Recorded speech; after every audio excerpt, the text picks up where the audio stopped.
I'm so incredibly sorry for what anyone just heard in that last meeting. From what I believe, we were hacked. This is what happened a couple weeks ago with a similar Penn State event over Zoom. And I believe it was a homecoming event as well. It happens randomly. I'm not sure who's behind them at all, but I want to apologize just for myself for even having the forum where that was allowed, where that triggering language was allowed.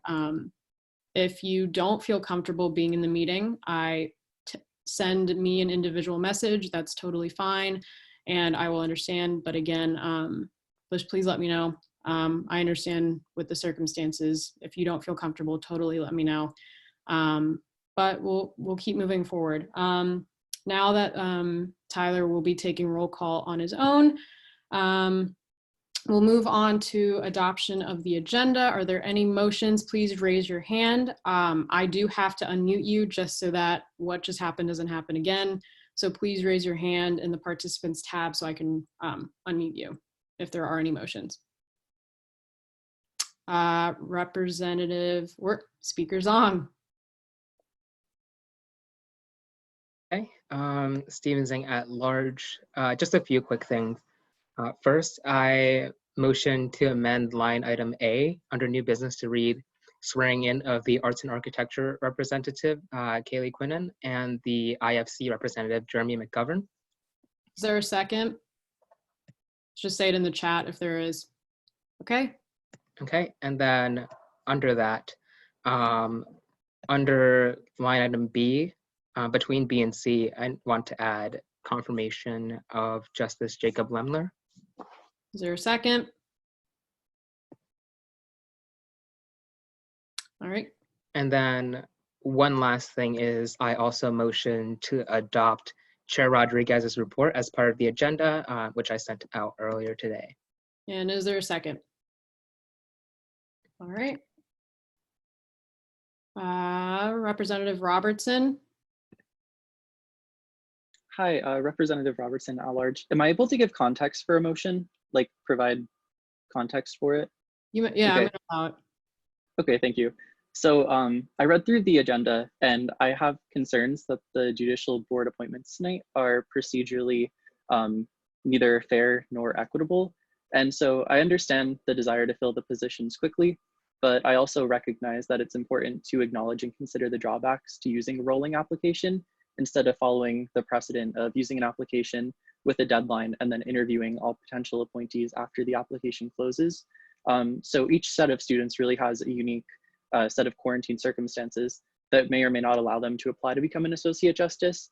And I don't think it's fair for a student who may be interested in serving on the judicial board, but is unable to access the application until potentially all of the seats are taken. And I think by using a rolling application, UPUA is essentially saying that judicial board seats are on a first come, first served basis, which disproportionately impacts students who do not have the capacity to immediately apply for the position. And so I guess with this motion, I urge President McKay to consider creating a more equitable application in which potential appointees are interviewed and considered after a clearly defined range of dates has elapsed and has been established. And then I motion to strike line item 10B and the new confirmation as well, confirmation of Justice Teron Samarth from the agenda. Is there any, well, first of all, is there a second? And is there any discussion on the motion? Please raise your hand if you do.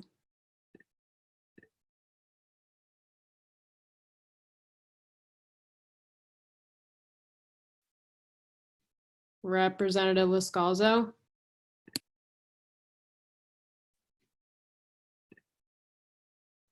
Representative Liscalzo, line pride representative.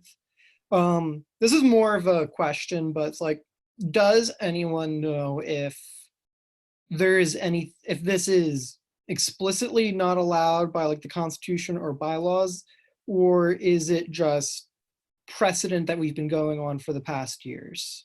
That's just a question. I'm gonna, if someone could actually lend Chief Justice Shookman time, I believe that she would be able to answer this.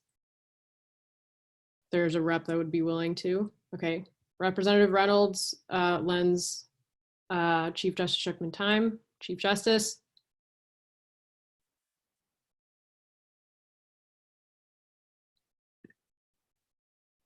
There you go. Okay, so hi everyone. In my experience, I don't believe that there is anything explicitly against this type of application. I know last year we had a little bit of a situation where the application was open, we had interviewed people, had filled the spots, and then one returning justice was going to come back. People did not want him to come back, and then ultimately we did have the application open on a rolling basis so that that position could be filled in the case that that person did not end up returning, although he did end up returning at a later time. Constitutionally, I don't see an issue with this. Having a rolling application does not mean that everyone who applies, first come, first serve, is going to be accepted onto the judicial board. It simply means that we can evaluate their application. And obviously, if someone applied tomorrow that was not qualified for the position, they would not receive the position just because they had applied earlier. I am looking to only fill the positions on the judicial board for very qualified applicants, and I'm looking for the most qualified applicants as possible.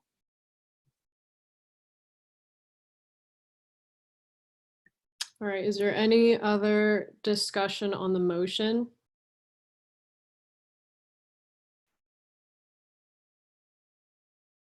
I believe what we have to do, actually, sorry, what happened before kind of threw things for a loop. So I do believe I have to make a poll for this, but just give me a second as I do that.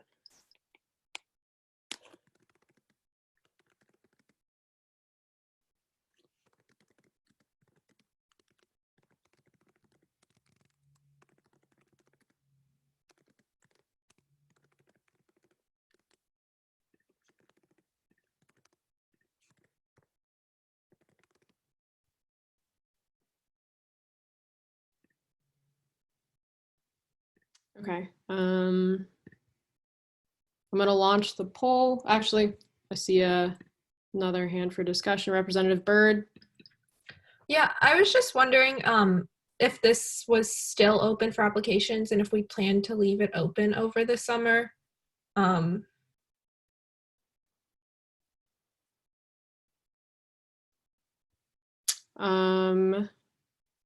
Can someone lend Chief Justice Schuckman time? All right, Chief Justice Schuckman. Okay, thank you for yielding me time. Hi again. So yes, the application is still open, I believe. I'm not sure of the exact date that it was put on the website. I believe it's been well over a week. I know that, to be completely transparent, the person coming up for confirmation tonight, Sharon Samarth, was the first person to apply. And we did have one more application. We had someone apply yesterday. They have been extended an interview, but have not yet been interviewed just because we have just received their application, and I expect we will be interviewing them at the next steering meeting.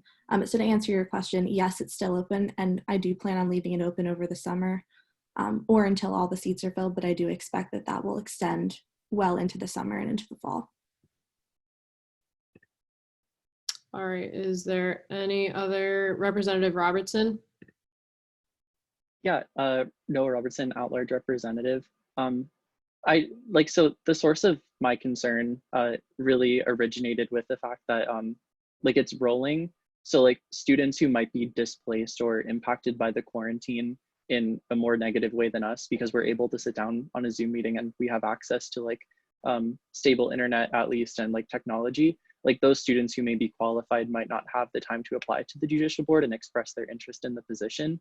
So like I understand that like well-qualified applicants are applying now, and like I fully support them like going into those positions, but I'm just concerned that students may want to join UPUA next year through judicial board but don't have the capacity currently to do that.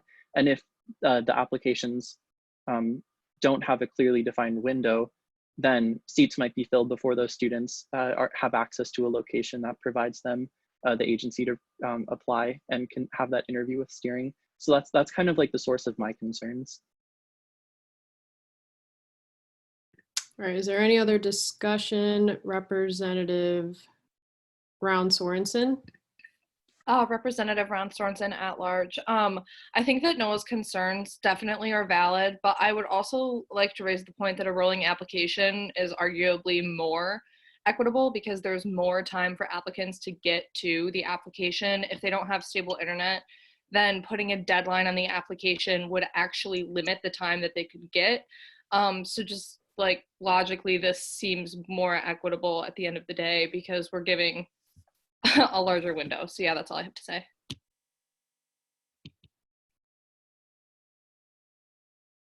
Can someone lend Representative Robertson time because he did speak twice?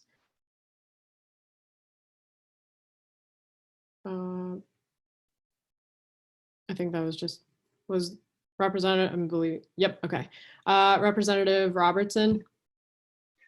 Yeah, thank you to whoever lent me time. But so like I applied to JBoard last year, and I believe like the applications closed like late July, but I'm sure like it can go back and forth, like whichever way is more equitable and accessible for more students to be able to apply to the position. But I think like having that clearly defined window is actually more beneficial because then applicants aren't being considered until that window closes versus being considered on a case-by-case basis. So like instead of like considering people as they apply and offering interviews, you would offer interviews after the application closes so that there's more time before those seats are filled for students to express interest in the positions. That would just be my response to that.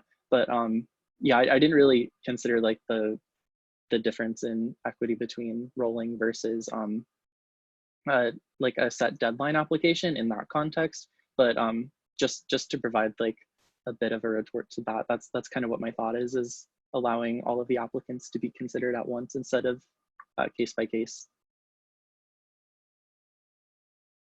All right, I just because it Chair Burangi.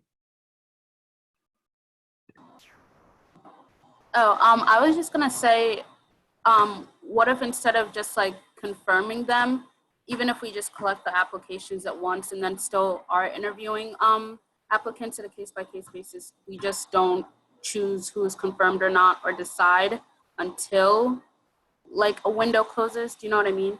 Like still set an end time window, but then all of them, we interview all of them, but there's no decisions made and they're not like being confirmed throughout the summer. But I don't know how other people would feel about that. Representative Reynolds. On Chair Burangi's point, that seems like a perfectly reasonable idea that would allow for the Chief Justice and the choosing or selecting committee to have more time to decide upon the applications without providing a cutoff and enabling people to apply at a later date. All right. Is there any other discussion? Again, unless you have a new point or reiterating anything, let me know. Representative Ron Sorensen, this is your second time speaking. Representative Ron Sorensen, I have a question for Rachel, and like hopefully someone can yield time for her, but is this decision really different from totally closing the application and waiting? Because like I don't think that would really make a difference at the end of the day because they could still be deciding along like through the summer who they want to confirm. So instead it would just kind of be like maybe there's a stacked deck against an applicant and they have no idea. And so I'm wondering what Rachel's opinion is, because at the end of the day, like this isn't an at-large thing, this is a judicial board thing. All right, since there has been time, you yielded to Chief Justice Shookman. Chief Justice Shookman. Okay, hi again.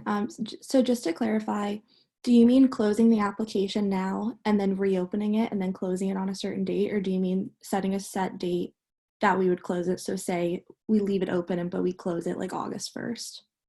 I'm just trying to understand like what the question was.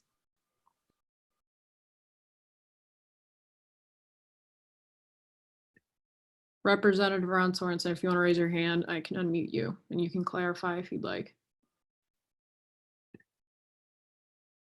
I was just asking which option would be easier for the J board, and if we should just keep it to what Noah suggested versus what the J board was doing before, instead of like kind of micromanaging how they're doing their applications. Like, it was more of a question for Rachel to explain why hers, again, was like an easier, more equitable option. Chief Justice Shookman. Okay, yeah, so thank you for elaborating on that. I was a little confused about the question. So I personally think that a rolling application is more fair and equitable. People can obviously apply throughout the summer or into the fall, depending on how long we decide to keep the application open, which again, we can still explore that topic. I think one important thing to remember is that we are filling positions, but we're not just filling a few positions, we're filling essentially an entire branch of the UPUA. The judicial branch of the UPUA is an equal third branch of the UPUA. Again, with the legislative and executive, it is very difficult to function without a full or even majority full judicial board. If something comes up that needs to be reviewed, if there is a complaint and a hearing has to occur, at this current moment, it will be very difficult for us to perform with just myself and Justice Corman. So again, I would just like everyone to keep in mind that we're not just filling a few seats, we are essentially filling an entire branch of the UPUA. And having a branch of the UPUA vacant for a very long amount of time, in my opinion, is not the best thing for the organization and is not the most fair and equitable. In that same sense, I'm not looking to rush any sort of confirmation to the judicial board. I'm not looking to have anyone who is not of the utmost qualifications to fill those positions. So just keep that in mind. All right.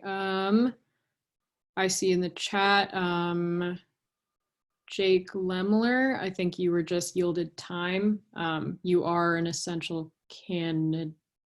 Actually, I do not believe you're allowed to actually be yielded time because you're technically not appointed to your position.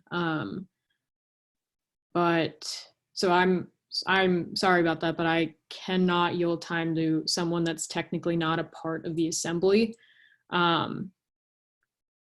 Okay. Is there any other discussion?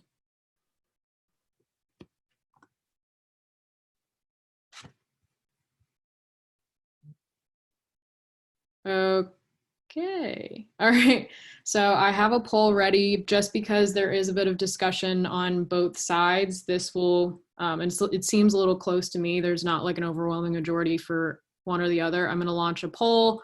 I'm going to give you about like a minute or two to fill it out, but.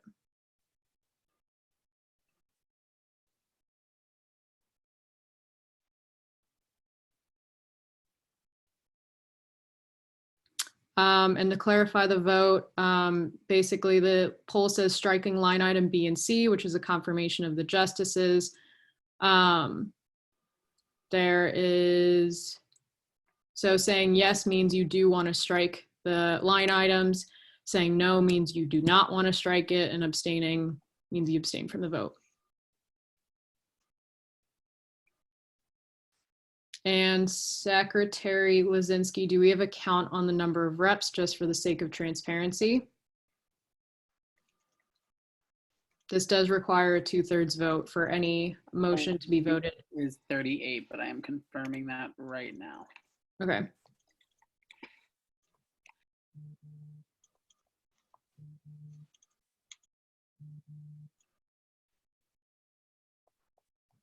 That's about 25 reps in order to get 2/3. All right, I am.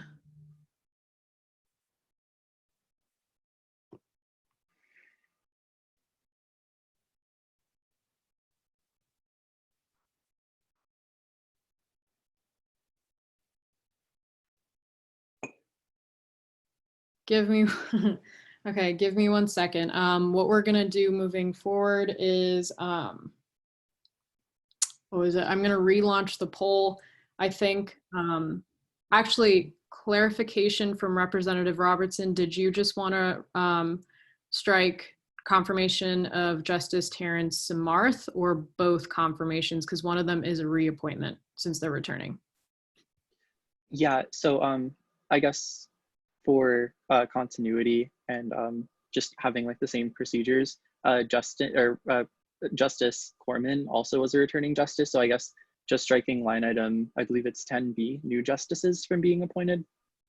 Okay, just give me 1 second. What we're gonna do is I'm going to remake the poll. That's my apologies.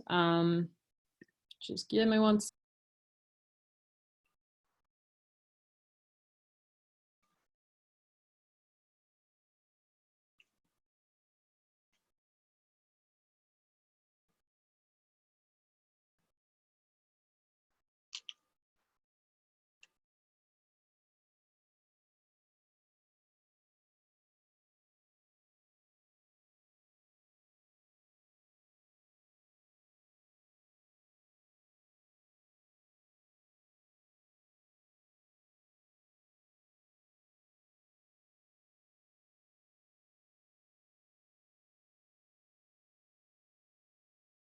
All right, I'm going to relaunch the poll. This way it's edited to be more accurate.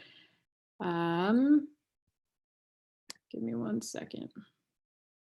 All right, so the poll for striking line item B, confirmation justice Turan Samarth, will be launched in about a second. I'll give you about 2 minutes to vote.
All right, as I just ended the poll, for the sake of transparency, there are 38 reps present. There needs to be a 2/3 vote like in support of striking it, which means there has to be about 25 people that agree to strike it.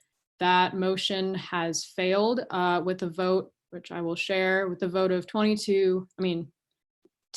22 to 6.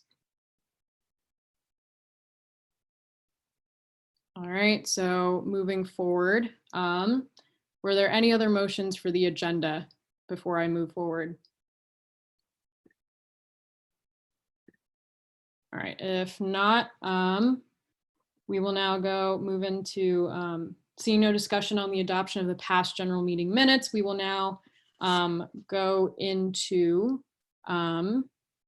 open student forum. Is there anyone here for open student forum? If so, please raise your hand, which is in the participants tab at the bottom of your screen.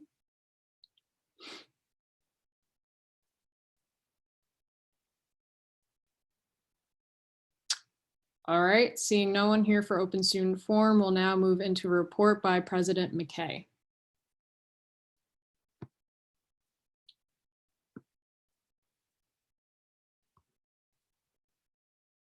Hello, everyone. Thank you for all joining us tonight. First, let me just, I want to apologize for anybody and everybody who was on the call previously and who might have been exposed to very hateful rhetoric, which was used, racial slurs. I want you to know that I will be looking into those with the utmost severity and will respond to them with the appropriate action, whatever it may be. I do not take these things very serious or very lightly at all, and very much so take them seriously. And please reach out if there's anything more that I might be able to do to help individuals who might be more affected by those words than others. On a much lighter note, I'd like to congratulate everyone on completing yet another semester here at Penn State. Your hard work, not only through, I'm sure, many difficult classes, but through a very difficult time, whether it be interacting with your families far more than you might have, or spending much more time away from your friends back at State College. You've really surpassed every bit of,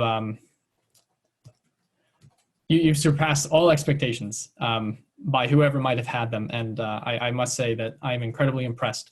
And congratulations, my sincerest congratulations to the class of 2020 on your accomplishments as well. I mean, seriously phenomenal stuff. Let's jump right into it. You might have all seen that the university has just begun their move-out process. If you currently are a student living in a county in Pennsylvania in a yellow zone, you have been sent an email from housing, basically asking to set up a time to schedule a move-out session. You can do this at eLiving, the website eLiving. And then if you live in a red zone, you should also have access to set up that move-out schedule, but you will not be able to get into your dorms until your red zone is cleared into a yellow zone. I know it seems to be a bit of a glitch as to the reason why you can schedule if you live in a red zone. I live in a red zone in Allegheny County right now, but I can still schedule a move-out time. We're working on fixing those bugs and making it a little bit more clear and transparent in terms of how and who can go and get their things.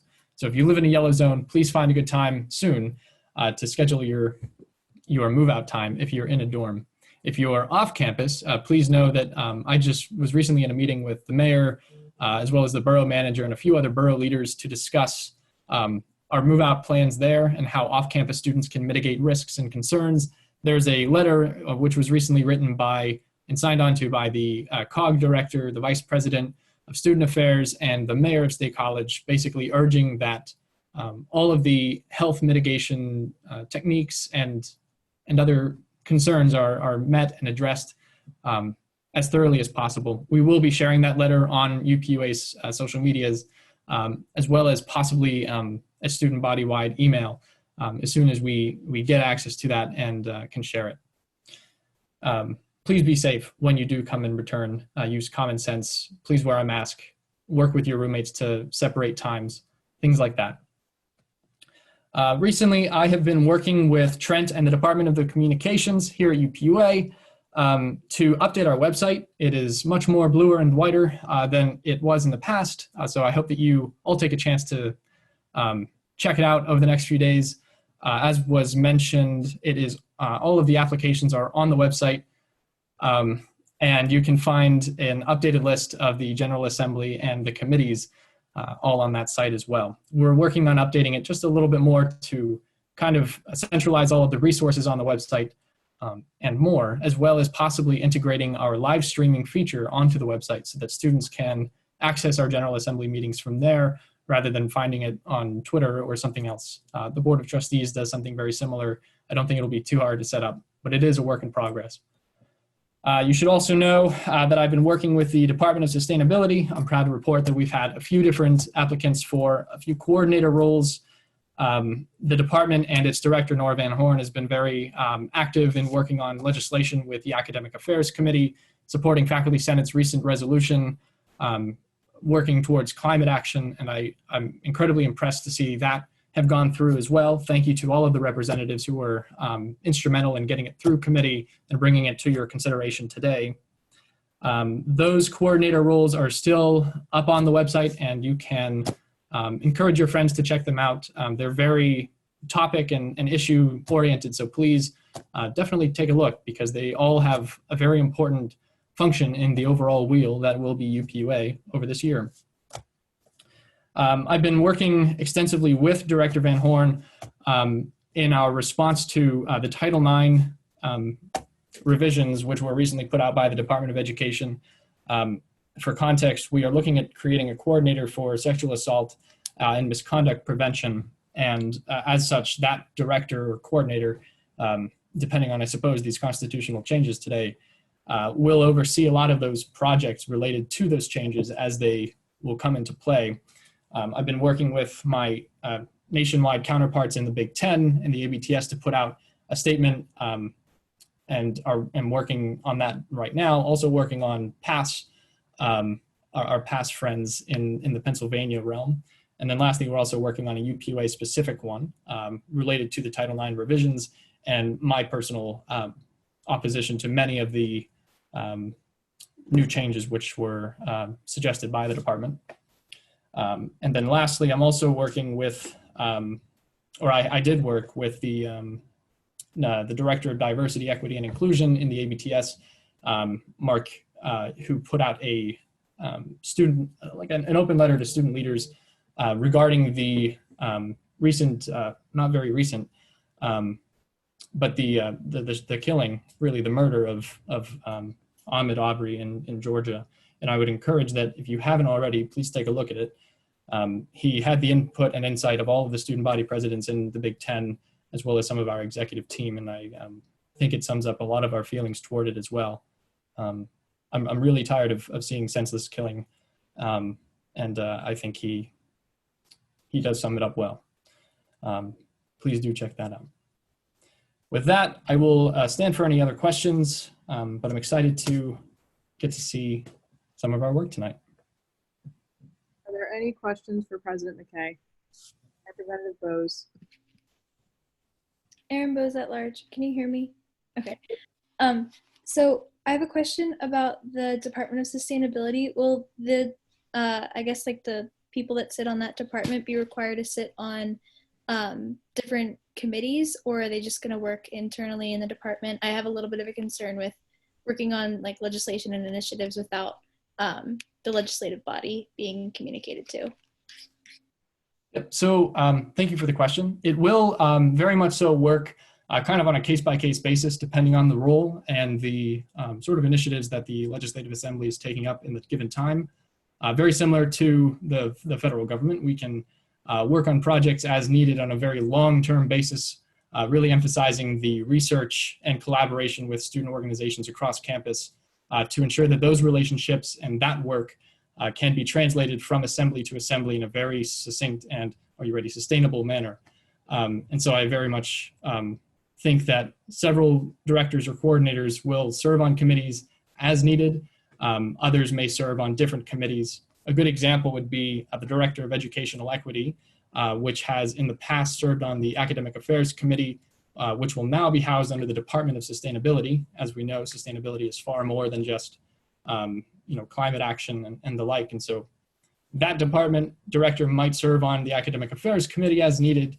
The Director of Waste Management might serve on the Facilities Committee and so forth. It really is a case-by-case basis. Representative Jordan. Sarah Jordan at large. Yeah, I have another question about the Department of Sustainability. So when when they're ready for to roll out, will the applications be posted online, and then will there be like a list of like what directors there will be? Yes, thank you for asking. Nora's worked very hard on this. There's actually a whole list right now on the website. If you go to upua.org/applications with all of the coordinator roles, which she's kind of worked to develop the department with, a very brief explanation as to kind of the purpose and intention behind creating each one, and the application can be found there as well. Are there any other questions for President McKay?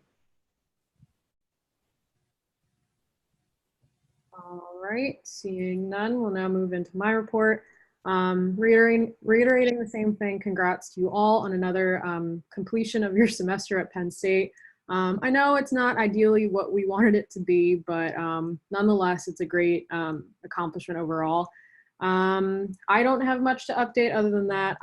We've been going through a couple meetings with admin. I had the opportunity to be on a panel today for the Staff Development Day, led by Mary Edgington. That was really cool. It was just like talking about like the student perspective of being what's been going on with the pandemic and everything. But yeah, I had the opportunity to do that today.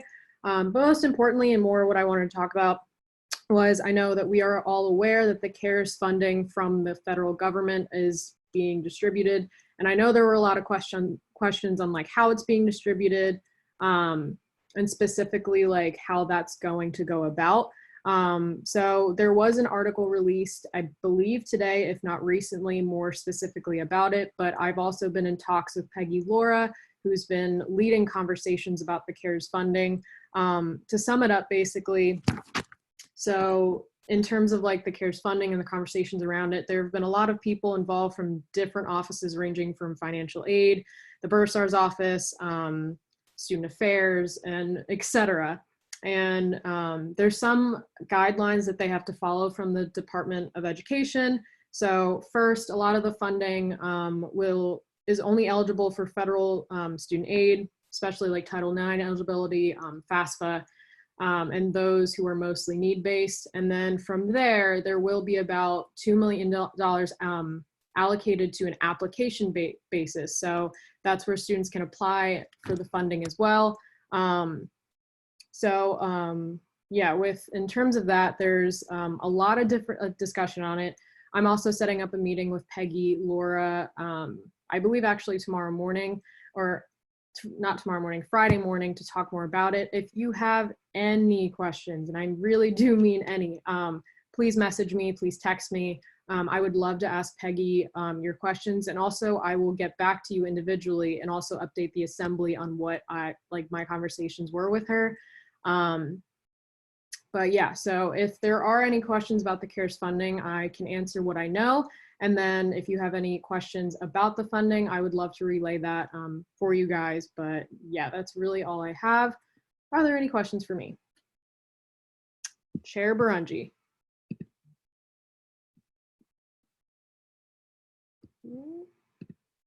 There you go.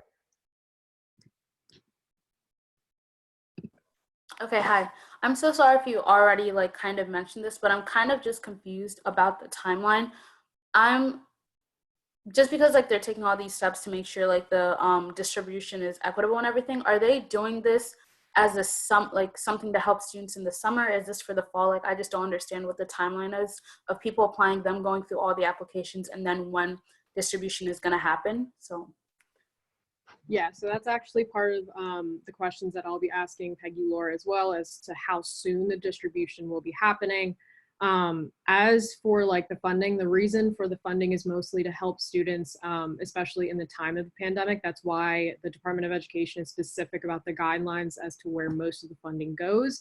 So obviously that's why the FAFSA and Pell Grant recipients, those are the most need-based, and that's the system that they've been relying on in terms of distributing the funding that way. But in terms of, yeah, but that's all I know. That's I have that actually jotted down as a question in terms of how soon it will be distributed. And I'm sure the timeline of when it will be distributed will also then answer, is it more immediate based for summer and now, or is it for the fall? I'm assuming it's more for need based now rather than pushing it to the fall, but again, I'm more than happy to clarify that for you. Is there any other questions for me?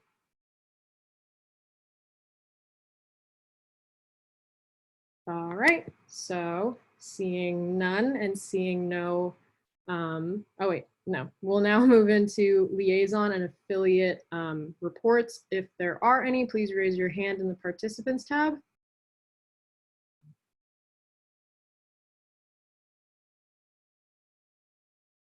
All right, seeing no liaison or, oh, there you go, Representative Reynolds. Thank you. Just wanted to say that, there we go. PASS is getting feedback from each student government on our budget for the next year, and also on the statement regarding the proposed changes to Title IX, which I believe President McKay mentioned.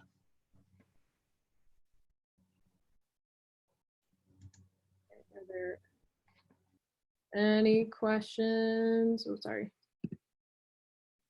All right. Are there any other liaison or affiliate reports?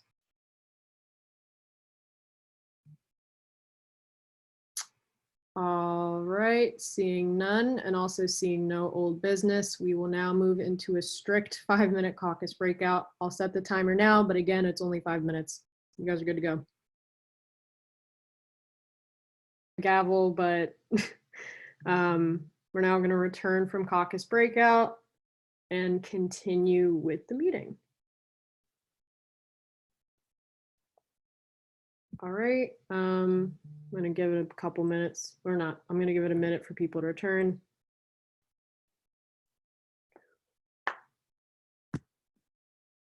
All right, so now we'll move into new business with line item A, which is swearing in of the College of Arts and Architecture representative, Kaylee Quinnen, and the IFC representative, Jeremy McGovern.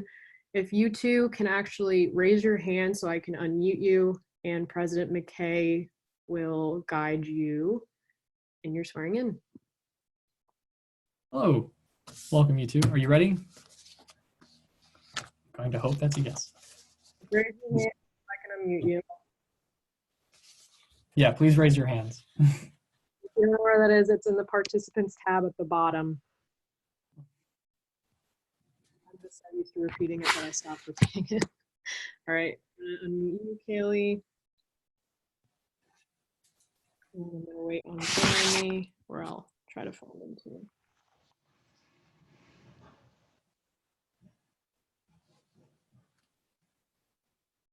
All right, Jeremy, I'm going to unmute you.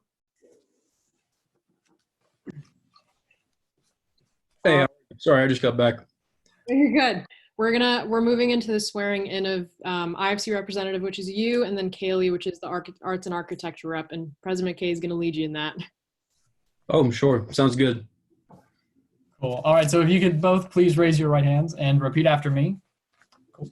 I promise to faithfully uphold. I promise to faithfully uphold. The Constitution of. The Constitution of. The University Park Undergraduate Association. The University Park Undergraduate Association. And to defend the rights. And to defend the rights. Of each individual student. Of each individual student. While working toward the betterment of student life. While working towards the betterment of student life. I shall perform to the best of my ability. I shall perform to the best of my ability. The responsibilities and duties. The responsibilities and duties. That have been entrusted to me by. That have been entrusted to me by. The University Park Undergraduate Student Body. The University Park Undergraduate Student Body. Through virtue of the office which I hold. Through virtue of the office which I hold. Congratulations. Thank you. Thanks, you too. It's always interesting to do over Zoom. All right. Well, now we're move into line item B, confirmation of Justice Tehran Samarth. If you can raise your hand so I can unmute you. And then we go from there. All right, I'm gonna unmute you. All right, Tehran, you will have 5 minutes to speak and then 10 minutes for questions. Please start whenever you'd like. I believe I did unmute you too. Yeah, awesome, thank you so much. And I want to thank the steering committee for interviewing me a couple days ago. We had a great interview, and I'm happy to talk to all of you and hopefully field your questions. So obviously I'm new to UPUA, so just like introduce myself real quick. My name's Taryn. I am going into my second year this fall at Penn State. I'm from State College, majoring in poli-sci, sociology, and philosophy. I'm also a member of our Model UN team, SAIDA. I've also been involved in some political organizations on campus, especially in the primary this year. So, I mean, again, like I said, I'm new, but I kind of got engaged as a writing candidate this year. And I saw a lot of people, all of you are interested and passionate in building that trust with the student body, making government that works for all of us, and ensure students feel honestly represented by the legislature and the executive ticket we have. So I want to do everything I can to keep building that trust and to have that come through in honesty, fairness, equity, and transparency. And I think we have to keep doing that work, keep the government running, and persevere through the conflicts that are inevitable in student government, like always. But I'm sure that with a strong J board and with all of you, we can persevere and help build that trust that we need with the entire student body. So with that, I'm happy to field all your questions and elaborate on anything as need be. All right, are there any questions for Tehran Samarth?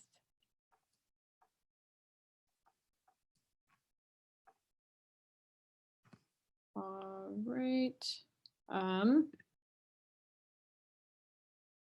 Representative Tierney. Tim Tierney at large. What would you say are the biggest roles that being an associate justice on the judicial board are? Yeah, so based on my understanding of what the role is and what I think I can best bring to the position, one, of course, is elections and serving in the commission, and ultimately helping adjudicate conflicts that arise in JBoard or in UPUA as a whole. But I think one of the other really important roles is interviewing and talking with people that come forward asking for community group seats. I think that UPUA has to continue to build trust with the student body, and that comes forth in, working with communities that are underrepresented or often aren't represented in a predominantly white institution. And so continue to do that work as an associate justice and referring and reporting groups to the legislature as a whole, to be confirmed as a representative, I think is really important in maintaining an organization that honestly has the trust of the student body as a whole. And I think doing that work to build diversity in this organization and the representation of all of our identities and experiences is a really important job that associate justices, the entire J board, have to do. All right, Representative Risser.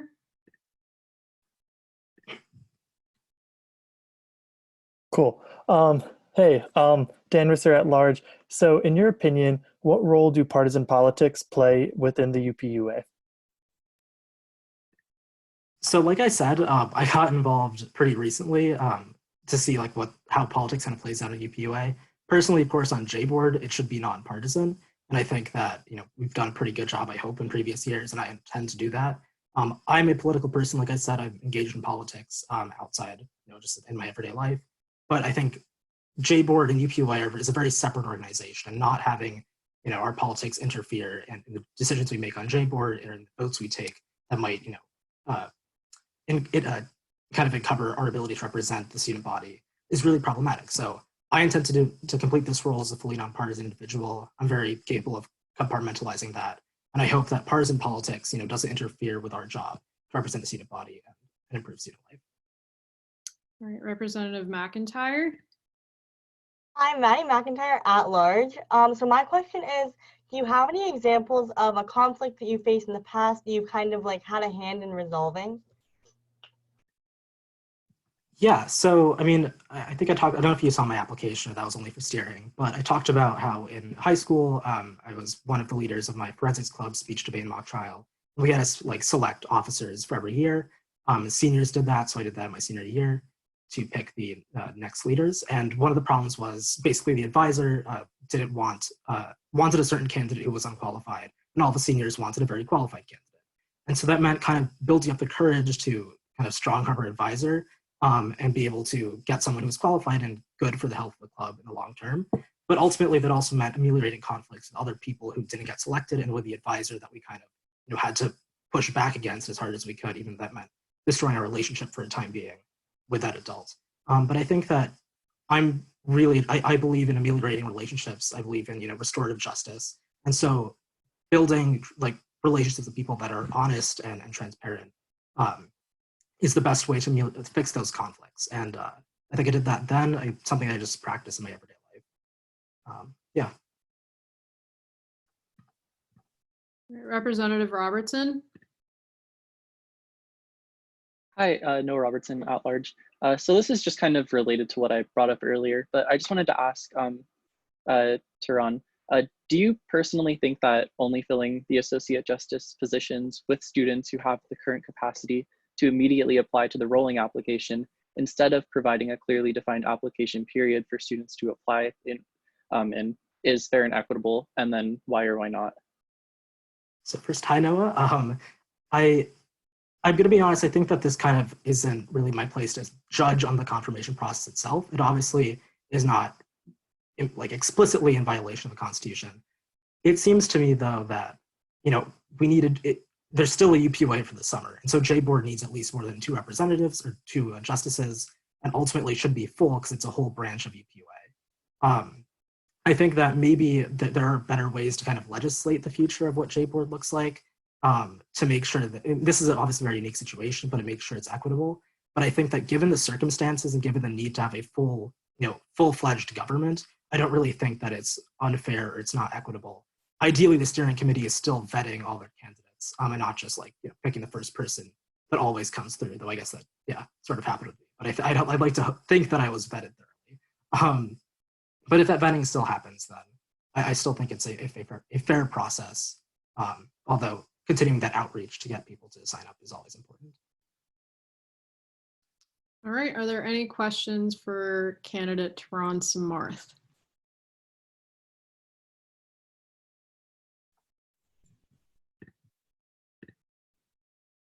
All right, seeing none. All right, Teron, I'm going to put you into a breakout room.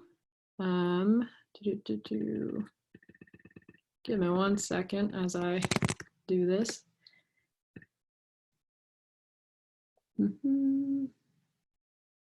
All right.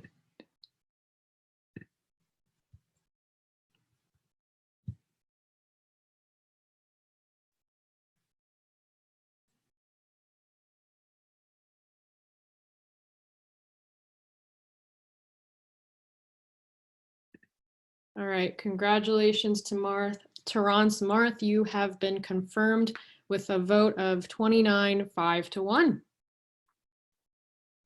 All right, moving forward with line item C, confirmation of Jacob Lemler.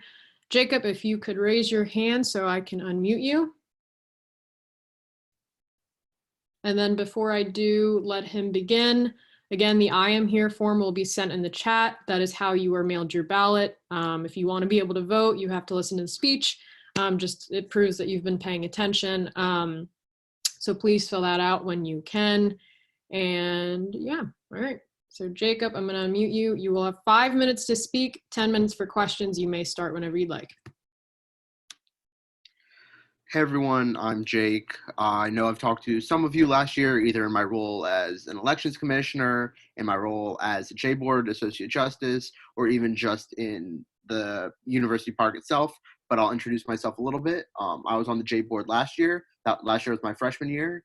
I really enjoyed my time on the J-Board, and I think either Rachel or anyone else on the J-Board can attest to the fact that throughout the entire year, I stuck to what I believed. I tried to stick as close as I could to the Constitution and to what I believed was fair and equitable to the student involved or the student body as a whole when coming to my decisions personally.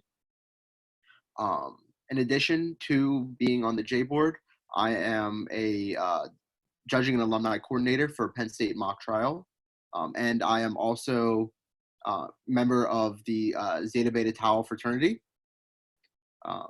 which I joined in the spring. Let's see. I really enjoyed my time on the judicial board, which is why I really would enjoy coming back for next year and hopefully years after that. And I would really appreciate it if I was able to get confirmed today. So thank you. I'm pleased to answer any questions you have. All right, are there any questions for Jacob? Please raise your hand in the participants tab, which is found at the bottom of your screen if you do.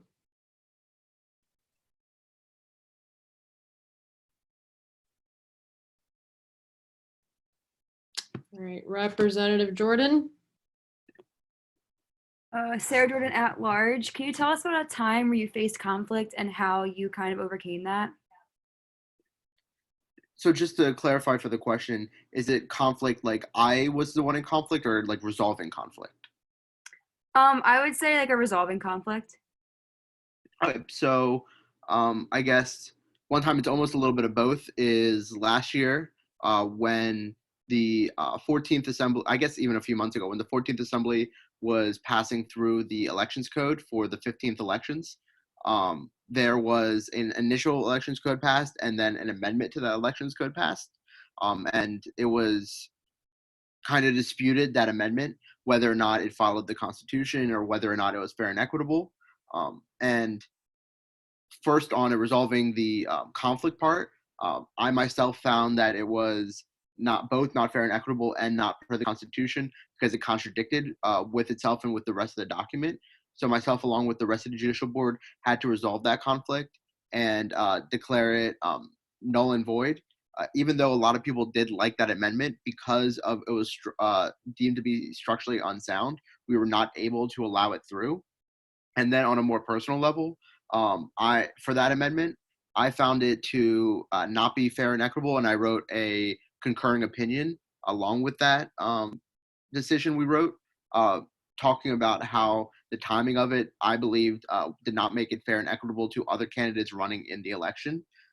So I believe that kind of showcases a time when both I resolved the conflict more generally and when I myself had to stand up for something I believed in. Are there any other questions for Jacob?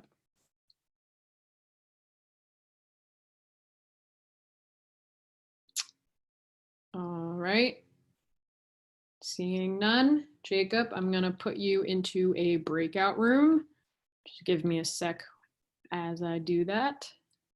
Seeing none, I will now move Trent into a breakout room. You should get the option to join.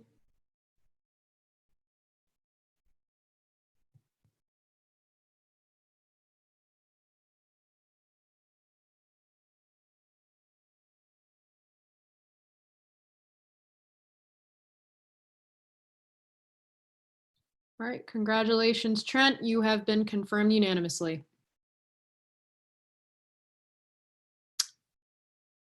All right, going forward, we have confirmation of Director of Sustainability, Nora Van Horn. Again, we're going to send the I am here form in the chat. Please fill it out if you want to be mailed a ballot. But not only that, please try to keep your phone or laptop nearby so that you can vote. It's just a lack of efficiency to wait like 10 minutes for a vote. So when you hear me saying go to your emails and vote, I'd really appreciate if you guys did that a bit more efficiently, but we'll move on. Nora, if you could raise your hand so I can unmute you. All right, you will have 5 minutes to speak and then 10 minutes for questions. Hello, everyone. I hope everyone is having a great day. I know I am. Woo, assembly. Firstly, I'd like to say congratulations to all of the new representatives. I say this a lot, but your success is student success. And if there's any way that I can help you, please, please, please let me know. So for those of you who don't know me, my name is Nora Van Horn. I am a student in the College of the Liberal Arts studying philosophy, Chinese, and global and international studies, where I'm actually designing my own major. And it's probably going to be called Big Problem Solving in the Modern World because we love big problems. Woo! I am also pursuing I'm also pursuing minors in civic and community engagement and environmental inquiry. I am outside of the classroom. I'm the incoming executive director of the Council of Sustainable Leaders. I'm the incoming coordinator of the Sustainability Institute's Sustainability Showcases. I'm the student representative on the Sustainable Operations Committee, and I am an alternative breaks site leader. Formerly, I've been an eco rep. I've been a member of the Council of Sustainable Leaders. I've been a member of the Student Sustainability Advisory Council. I've been a member of the Globe, which is a special living option. And I've worked with Eco Action, Veg Club, Student Farm, Awaken State, the Student Sustainability Coordinators for Dining, RAs, and many other organizations, people, and entities. I was the UPUA's 14th Assembly Director of Sustainability, and I was also the 15th Assembly Director of Sustainability for about 2 hours, which was a great experience of mine. Through that and through being the acting director of sustainability over the past 2 weeks, I've been totally inspired by the enthusiasm and the energy that I've seen from the people inside of this, the people inside of this Zoom call. I've worked with Kara on Climate Crossover Week, Representative Flegel on Climate Crossover Week, as well as Representative Mishler. I worked with Representative Snyder and Foley DeFiore and Representative Flegel on some of the legislation that's coming today about Faculty Senate, as well as Representative Burunji and Representative Gibbard. I've also met with a lot of the chairs to discuss how sustainability can play a part on the committees, particularly facilities, student life, and academic affairs, and I'm working on creating a vision for Gov and Justice and Equity. I had a call with Representative McIntyre earlier today to talk about how we can kind of foster relationships with other clubs and organizations and bring them in and have conversations about things like life cycle analyses. I've also been working with the executive branch on creating statements for the Title IX new federal guidelines that have come out. And yeah, I have been bringing student experts in to talk about those as well. In the future, kind of my vision for the Department of Sustainability is communication in and communication out. In terms of communication out, I think that it's really integral that we as, the body of UPUA are communicating things out that truly represent sustainability in all of its facets. When we're interrogating things like food insecurity, we're interrogating them holistically. We're looking at not only hunger, but also sustainable food systems and how those can and should play a part in interrogating kind of the systems of inequality that play into student food insecurity. Or when we look at things like sexual assault, how we're interrogating it as a holistic issue, not just certain realms. And then I'd also like to see communication into the General Assembly. I have been talking with Representative Snyder and Representative Jordan earlier today when we had a phone call about creating presentations for the committees, kind of creating sustainable information guides so that each committee knows the intricacies and the nuances of sustainability as it pertains to that committee. On top of that, I'd kind of like to finish out my little spiel with what sustainability means to me. And I have qualms with the word sustainability because it implies that we create the same world over and over again. To me, sustainability is about creating a better world so that, when my sister comes to college, she's not, my younger sister, she's not worried about sexual assault, and students 20 years from now don't have to worry about things like food insecurity. And with that, I will stand for questions. I'm very excited to hear any that you may have. Are there any questions for Nora? Representative Lascalzo. Hi, Representative Lascalzo, Lion Pride representative. I read through all of the new coordinator positions that you're proposing. Was it 8 positions, very large increase of the executive branch. I just want to ask you to go a little bit further of how these positions will run and how you will act as head of this department to kind of establish and organize this. Yeah, thank you for your question. So you're asking about the department and the positions and how I plan to run them. I think what's really integral, one of my advisors and a personal mentor of mine has a saying that he says, the job of a leader is to hire good people and then get out of their way. And he says it in a little bit more brash manner, which I won't say what that means, but I'm sure that you can infer what it might mean. I really see myself as somebody that sets up people for success and then lets them, helps choreograph the dance that they're going to perform and then lets them perform. I really want to see, in terms of my leadership, getting students that are really passionate about sustainability topics, but might not have the connections, might not sit on the Sustainable Operations Committee, and inviting them in those rooms to speak for themselves and learn from the seniors or the administrators that have, already had experience in those realms. In terms of the position itself, just to clarify, what do you want to know about each of the positions?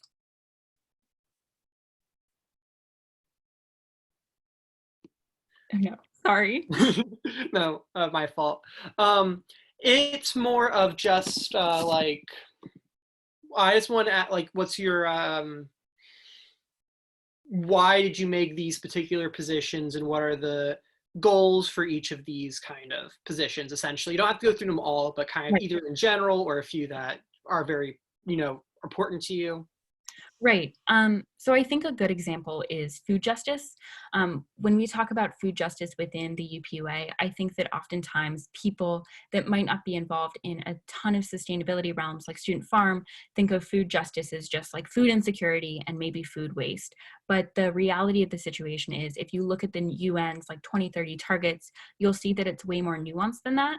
And with this position specifically, I really want to get people from those realms like student farm and Lions Pantry involved, create the plan and create the framework for the position themselves, work with members of the legislative branch to ensure that the initiatives that we're working on have those sustainability considerations baked in. And then, you know, really, again, give that student expert the platform and the agency that they need to make a change, as well as create sustainable relationships with other entities. So it's not something that varies on a year-by-year basis, but we have a permanent contact for the entities that we might want to work on, or we might want to work with in the future. Does that answer? Perfect. Thank you. Representative Robertson. Hi, Noah Robertson, at large. Hi, Nora. So you actually kind of alluded your answer to my question that I'm about to pose, but it's coming kind of out of concern about the longevity of our work and our positions for after we leave Penn State. So I looked in the UPUA Constitution, and currently the Department of Sustainability is, quote, responsible for ensuring that the UPUA is mindful of its, yeah, I recalled from last assembly, mindful of the impacts and nuances of its programming and advocacy. So my question to you is, if you had the unilateral power to do so, which other responsibilities would you amend into the Constitution to establish a more well-defined role for both the Sustainability Director and for the department for after we leave and for future assemblies? I actually have a draft because last semester I worked with Tom Sarabach as well as other people to create that kind of constitutional change. It was just a directorship. I made it a department, and the vision has altered significantly since then. It was going to be a member of the Department of Sustainability for each committee, but I realized that, you know, if you look at facilities, you have both the waste management and sustainable transportation. Those two things do not have the same student expert. In terms of my draft, and I think one of the things I'd like to do this year that I would love to have your input on as well, because, you know, Constitution, woo, is creating more charges for the Department of Sustainability so they do have a well-defined role. And one of the things that I'd like to do is compile a list of relationships that we need to foster and build and create 5- and 10-year plans and benchmarking to ensure that those happen. Because things like sustainable food procurement, which Penn State got a 0 out of 6 on, winners, you know, those are things that can't be solved overnight, nor can they be solved in a year. So one of the things that I'd like to do is, you know, create those 5- and 10-year plans so the people after us can pick up the baton and continue running with it. Even if they might choose, you know, certain batons over other batons, I want to set up the framework because sustainability really is about interrogating systems, and that requires time. Sorry, does that answer your question? Perfect. And I'd love to chat about that, so I can shoot you a text or we can call. Okay. Are there any other questions for Nora?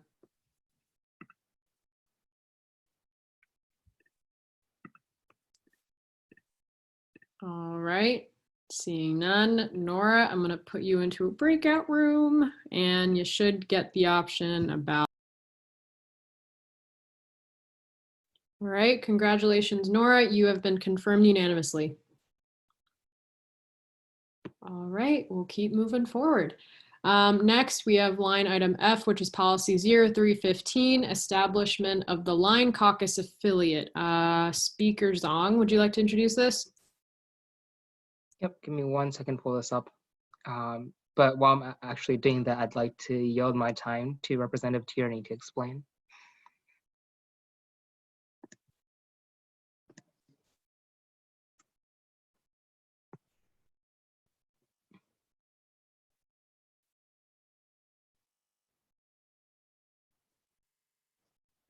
Representative Tierney, if you could raise your hand. I just don't, I see you now. All right. Tim Tierney at large. Hello, everyone. So this piece of policy is going to establish a Lion Caucus affiliate. For those of you that don't know what Lion Caucus is, I'm just going to read something directly from their website because it really sums up what we do very well. The Lion Caucus is a university-affiliated student org connected to the OGCR. The purpose of Lion Caucus is twofold. The first is to promote the official message and positive influence of Penn State to local, state, and federally elected officials. Lion Caucus will also educate fellow students about important legislation and policies that impact the university and students.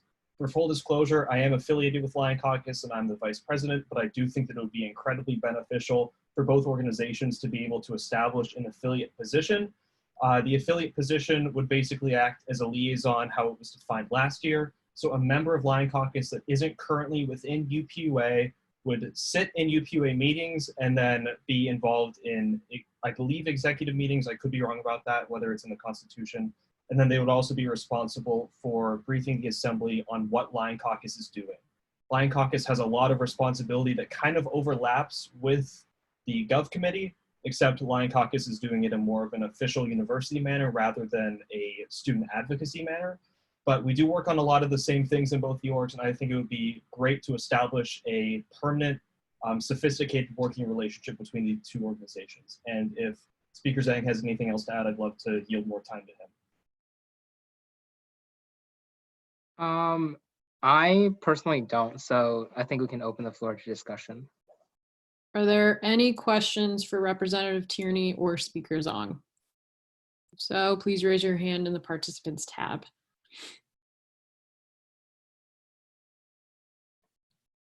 All right, seeing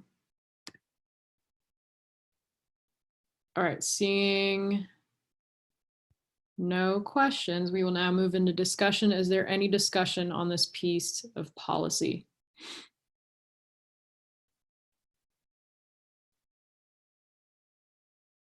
Representative Lascalzo. Representative Lascalzo, Lion Pride representative. I'm very much in favor of this piece of legislation. I believe it's very important to have the Lion Caucus as a affiliate. They advocate for Penn State and us as advocates for the student body. It's important that we work together. I had my only issue with the legislation before was that the Lion Caucus was separate from all the other affiliates, but as it turns out, that was a mistake made last year where the affiliates for some reason were in the affiliate section. I messaged the speaker about this, so I'm totally okay with this piece of legislation right now. I just wanted to say I had a detraction before, but that has since been solved. Sorry for being rambly. You are absolutely fine. Representative Doherty or Chair Doherty. Tom Doherty at large.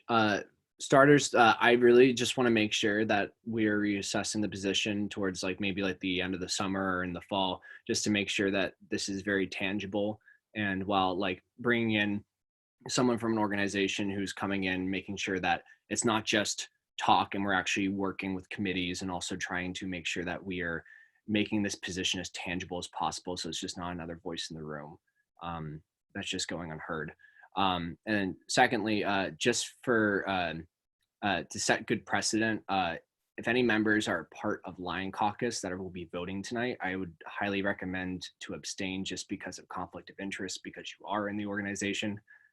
Sometimes in the past, we've had people who worked in Starbucks whenever we pass coffee for finals, and because they work at Starbucks, it's a conflict of interest. So just please make sure to be abstaining if you are a part of Lion Caucus. Alrighty, Representative Tierney. Here at large, I just want to push back a little bit on reps wanting to abstain because they may be affiliated with this organization. I think that you can decipher, split your two capacities of involvement. So I am not talking as the vice president of Lion Caucus right now. I am talking as an elected at-large member of UPUA. And I think that's something that's really important. I say at the beginning of every speech, I don't say, Tim Tierney, vice president of the Lion Caucus, right? Because that's not what I'm talking about. I'm talking about something that the student body of Penn State elected me to do. And I think that they want me to be able to vote on this piece of legislation as it is written. We do a lot of great things in Lion Caucus, and I don't think the reps that are both in Lion Caucus and in UPUA should be punished and should kind of be shamed for voting yes or no on this piece of legislation just because they may be involved with it. All right, Representative Risser. Yeah, Dan Risser at large, just to echo the sentiments of Rep Tierney. So our job as UPUA is to represent students as a whole in the ideals of the student body. Lion Caucus is a branch of the OGCR, and they advocate and represent university points. And so I really think a Lion Caucus affiliate sitting in assemblies, being able to voice the university's positions on things will bring a really important and utilized voice to the assembly. All right. Representative Klipstein. Hi, Jacob Klipstein at large. Just to provide more context for why they would abstain is because in the past, they would abstain if there was an economic interest. So if you worked at Starbucks and you were voting on something to give Starbucks money, you would abstain because there's an economic interest there. Same with like former presidents of events abstaining if their groups were getting money on a bill. So because there's no economic factor here, I don't really feel the need as a Lion Caucus member to abstain, but I wanted to provide that reasoning as why a member of UPUA and Lion Caucus, piggybacking off of Tim's rhetoric on why I'm planning on voting on this. All right, Chair Doherty. This is your second time speaking, just keep in mind. Hey, I just wanted to let people know that in no way was I shaming anybody in Lion Caucus. I'm just going off of what the precedent was in the past, and what I view as conflict of interest. In no way, I agree that you can have different hats on, but in no way am I trying to shame any of you or bully you out of voting. I am very in support of this. I do want to see some recommendations being made, but at the end of the day, like in no way am I shaming or bullying you out of voting. Like, believe me. That was my bad. I'm so sorry. Did you want to continue? Oh, I was just going to say I will be voting yes on this. Okay. All right. Is there any other discussion?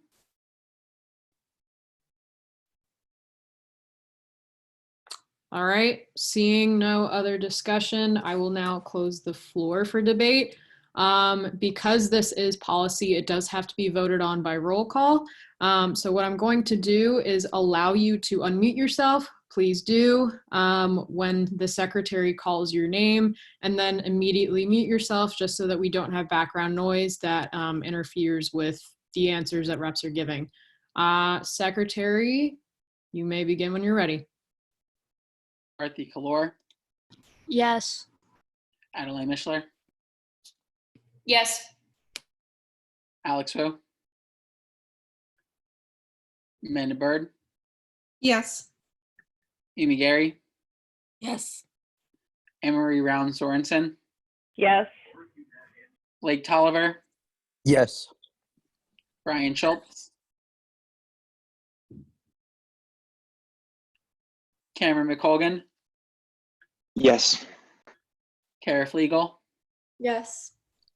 Dan Risser, Yes. Aaron Bowes, Yes. Jacob Klipstein, Yes. Jarrell Gibbs,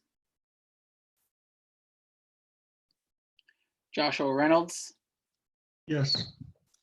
Cara DeLucio, Yes. Kelly Snyder, Yes. Carrie Eben, Yes. Lakin Meter, Yes. Lois Richardson, Marie Meisner, Yes. Manny Almonte, Maddie McIntyre, Yes. Megan Dalo, Yes. Najee Rodriguez,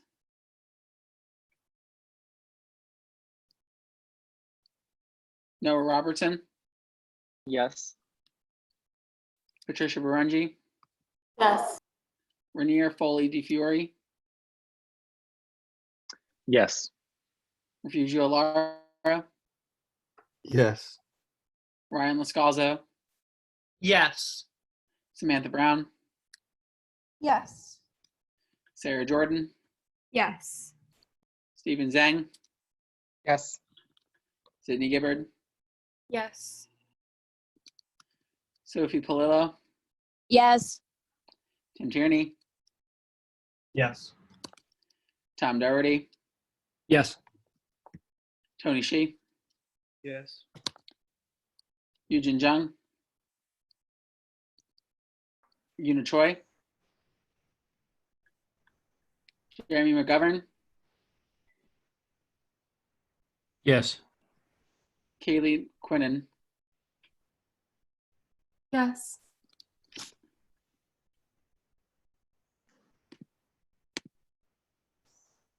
All right. Policy 0315, establishment of the Lion Caucus affiliate, passes unanimously. As we go forward, we will now go into line item G, which is policy 044, if I could talk. Policy 0415, clarification of executive directors and their confirmation process. Speaker Zong, would you like to introduce this? Certainly. So I'm going to just give a quick rundown, but then afterwards I'll yield my time to President McKay, as this is directly addressing his, I guess, his branch of UPUA. Essentially, this is through a few clarifications that we brought up, or President McKay and I saw were concerning last week, following the discussion we had about the executive directors and their appointment process. We just went through the Constitution and bylaws to kind of go through all the other parts of the executive branch, and then we had a few clarifications that we thought we would make. Essentially, one of the quicker things that is in this piece of legislation is specifying the majority vote that I said earlier when we did the confirmations, but also putting a time limit on, or at least not a limit, but a set time that the forms have to be released publicly, so that future generations of UPUA assemblies are able to have those forms public just for interviews and for applications for a set amount of time. There are also a few clarifications on the actual, I guess, names of the directors. And we thought we would just simplify for clarification's sake. So right now I'm going to yield time to President McKay and pull up the two appendices that are, I guess, recognized in this legislation, which are the Constitution and bylaw.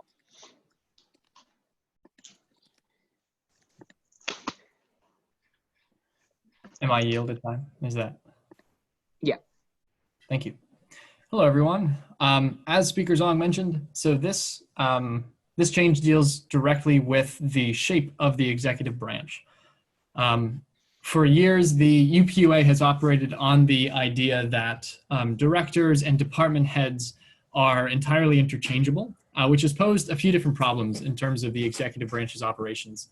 First and foremost, when you have a department head like Nora and Trent leading an entire department, which can be, as we see Nora now taking and Trent taking in precedent with how communications has worked in the past, taking charge really of many different students under a department, having been given the name as the director of, say, the student handbook, or the director of educational equity, et cetera, et cetera. It causes a good deal of confusion because, well, one has a significantly larger role in the executive branch's functioning, as well as it doesn't very well clearly, there's not a very clear like chain of command, if you will. It's not really a chain of command, but you know what I'm trying to say. If you were to make a flow chart, one could easily make the executive branch so that you have the chief executives, followed by perhaps the chief of staff, followed by the department heads, and then the directors underneath each of the departments. And that's exactly what we're looking to create this year. So there won't be a director that doesn't fall under a specific department, because that's just silly, I think. And department heads, as this constitutional change outlines, shall hereforth be called executive directors. The idea being that they are sort of they are the heads of the departments. And it very clearly outlines what that application and interview process looks like below. I believe section 6.2.3 highlights, as the speaker mentioned, maybe not, a little further down perhaps. What are you looking for specifically? The application process, which is, for transparency's sake, the exact same thing as the student fee board. The student fee board currently, for all at-large applicants, has a requirement in which at least 5 representatives must be, or 5 applicants must be interviewed if at least 5 apply, or more than 5 apply. If less than 5 apply, all of those applicants must be given interviews. It stipulates that, just like we practiced this last week, that the public application, which I had some trouble with, let's say, 2 weeks ago, is online on the UPUA website, very explicitly listed there for at least 5 academic days. And that, like I just said, the 5 applicants clause is put in there. The steering committee shall then vet at least those 5 applicants. All executive directors must be full-time undergraduates, et cetera, et cetera. Lastly, it outlines exactly which directors are and are not confirmed by the Assembly, very similar to the setup of the federal government as the executive branch kind of replicates in our 3-branch government. The secretaries of departments, such as the Secretary of State, the Secretary of Defense, Education, et cetera, are all confirmed by simple majority of the United States Senate.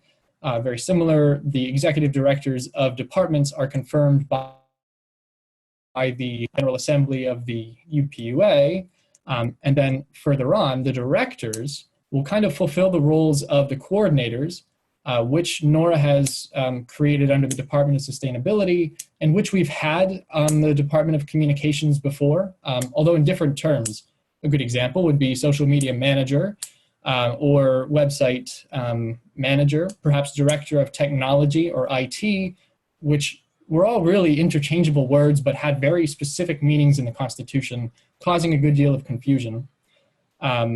It outlines that directors shall serve as sort of those entities underneath the executive directors. This is a very similar structure to how other student governments in the Big Ten do it, namely the Georgia State University student government, which I am very much so inclined to like. I think they just have a very good structure. And I think this allows for that structure and expansion to really place every director under a department in a very succinct way.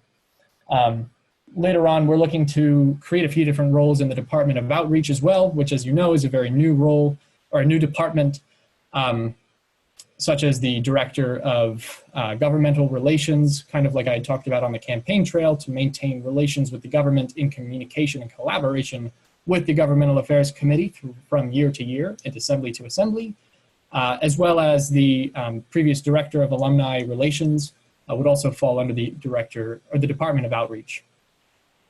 I'm looking over at a whiteboard, which I've drawn out a very cool flow diagram. It's pretty self-explanatory, I suppose, but I'd be happy to take any questions and explain anything further. I know there are a few different amendments which are looking to be made, which helps kind of solidify the director appointment process and what that looks like. So I'm looking forward to those amendments as well. Are there any questions for Speaker Zhang or President McKay? Representative Lascalzo. Representative Lascalzo, Lion Pride. My question is about the actual titles of the positions. So you've gone for executive director and then under them that being director. Why did you choose those particular titles instead of something like executive director and coordinator, or something a bit more different? Thank you for the question. So I think coordinator is not necessarily something which can be translated from department to department. Neither is the word manager, which is what we've used in communications before.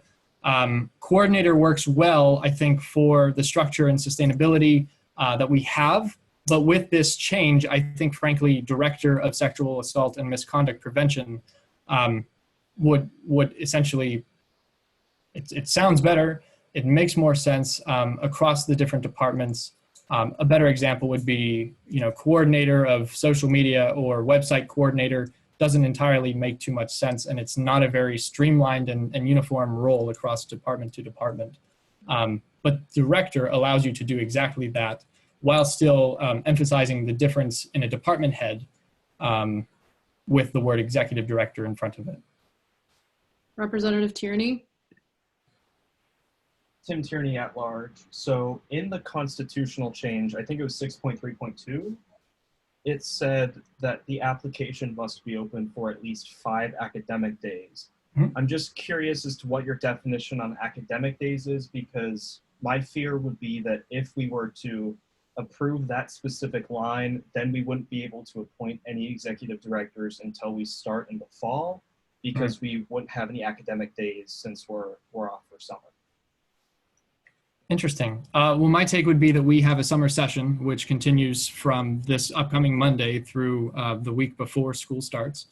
So in a sense, we very much do still have classes, even though you and I might not be taking them. Academic days were put in there by the Student Fee Board handbook because it implies that Saturdays and Sundays do not count for which the application must be open, given that that might be the time in which a student uses to get away from their classes or even study for classes.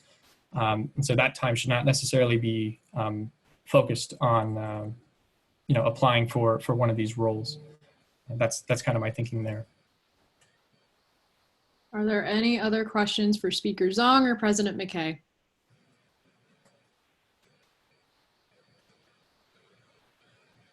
Representative Tierney, this is your second time speaking. Tim Tierney at large. Sorry, this isn't a question. This is just a point of procedure on how we're going to go about this. Are we going to be going line by each constitution and bylaw change, or are we going to be voting on it in blocks? My understanding, or at least my understanding of it was that it was going to be like, this is like a policy specific to like the executive branch. So I specifically was going to do it as a whole rather than like section by section. But if there's anyone that wants to, who kind of disagrees with that, I hate using the word object, so I'm not going to say that. But if there is discussion on that, I would like to listen. But if everyone agrees that it should be as a whole, we can keep moving forward.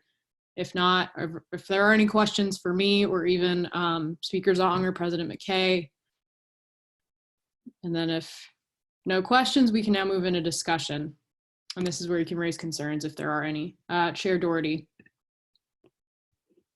Tom Doherty at large. Bear with me, guys. I have some amendments to make to just preface while I'm loading these up. Something that has happened in the past, and since we're on the line of steering, approving directors, executive directors, we've had like sub positions, like they're directors also, but not executive directors. They would be approved usually where the president and that executive director would be sitting in the room, and then they would do the interview process like normal. But usually what would happen is that there's potential that people could just choose friends, and it's a very closed group. And so these were made, and after talking to Zach about them and Stephen, in order to kind of prevent that in the future, and kind of also emulate how we go about approving executive directors for steering. Sorry, I'm still trying to find it. Bear with me.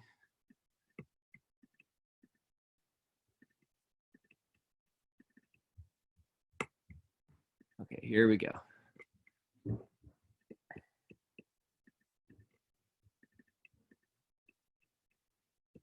Still loading.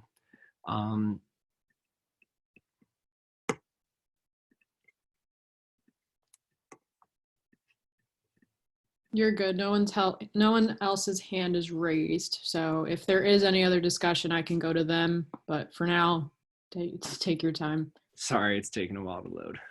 All good. We're all going through some technical difficulties. It's a very big document. All right, here we go. Come on. Okay, so come on.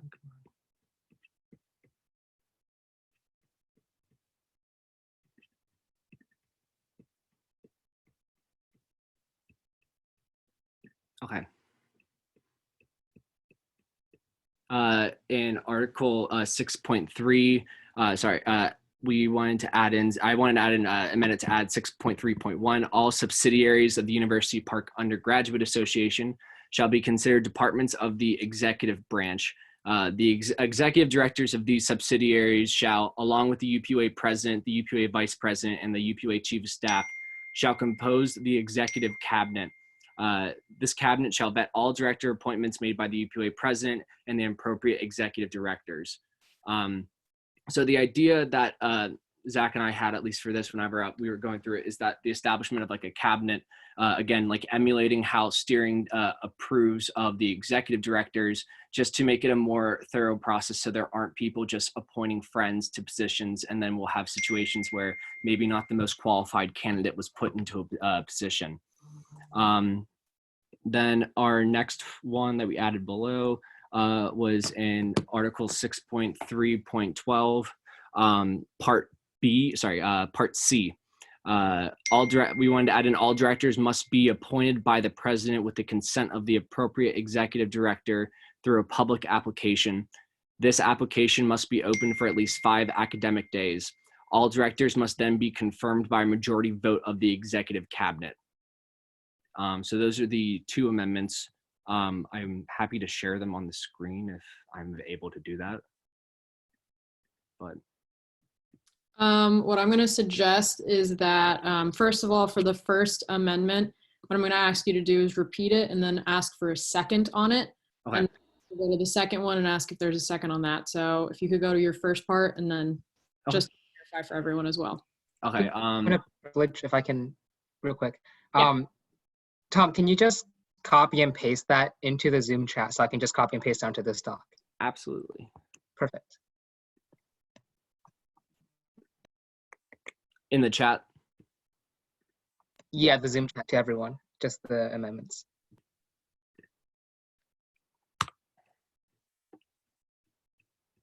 There's one.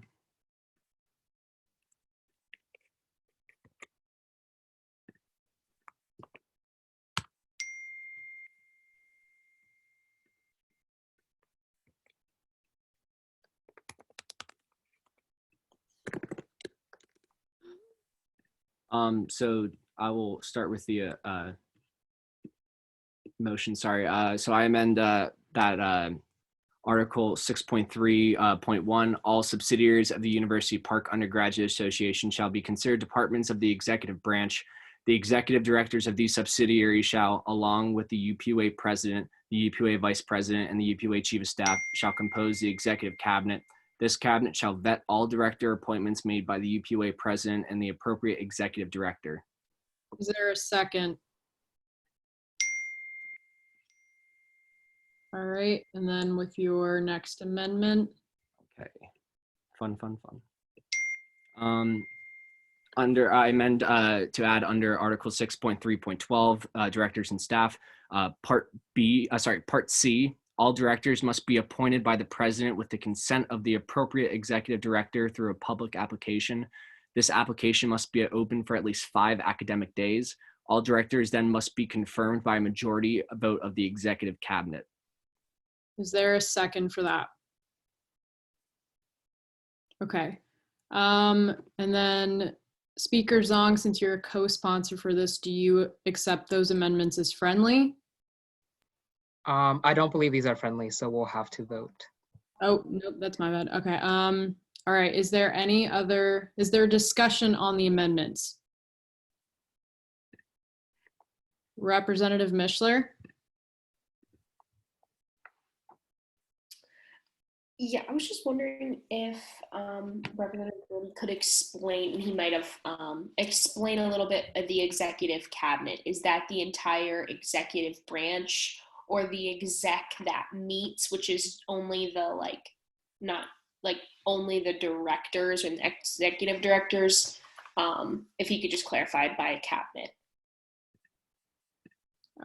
Representative Chair Doherty, would you like to, or if you want to yield time to President McKay, or? Yeah, I'll just yield my time to President McKay because I think he probably is able to lay this out a little better since he is going to be in charge of it. So. Thank you very much. So that's exactly right, as you had mentioned, with the executive directors, as well as the president, the vice president, and the chief of staff. The idea is that as a relatively smaller group as steering is, we can really work to ensure that our departments are up to speed and are getting the help from the executives, the chief executives, Lexi and I really, and Rachel, the most help which we can possibly provide. These can be weekly meetings. We're still working on exactly how that will work. But we want to make sure that exec meets far more than we have in the past. And this is a way to ensure that that body is well-defined and is something which, again, we can continue from year to year. All right, Representative Liscalzo. Representative Liscalzo, Lion Pride. I'd just like to come out and say my support for these amendments. I didn't know they were coming up, but as a person that was in the executive branch last year, I think that these changes make a lot of sense and kind of give the executive branch a lot more structure.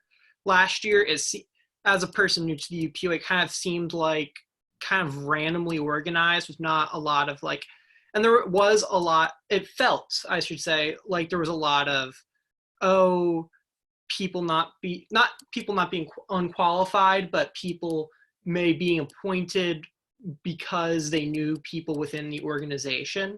And I feel like adding this more structure and this a more solid reason for important people of the executive branch to meet and try to establish who's in there and giving people positions they are qualified for, I think it gives them a lot, it makes the executive branch stronger in a good way and gives it more purpose and more structure.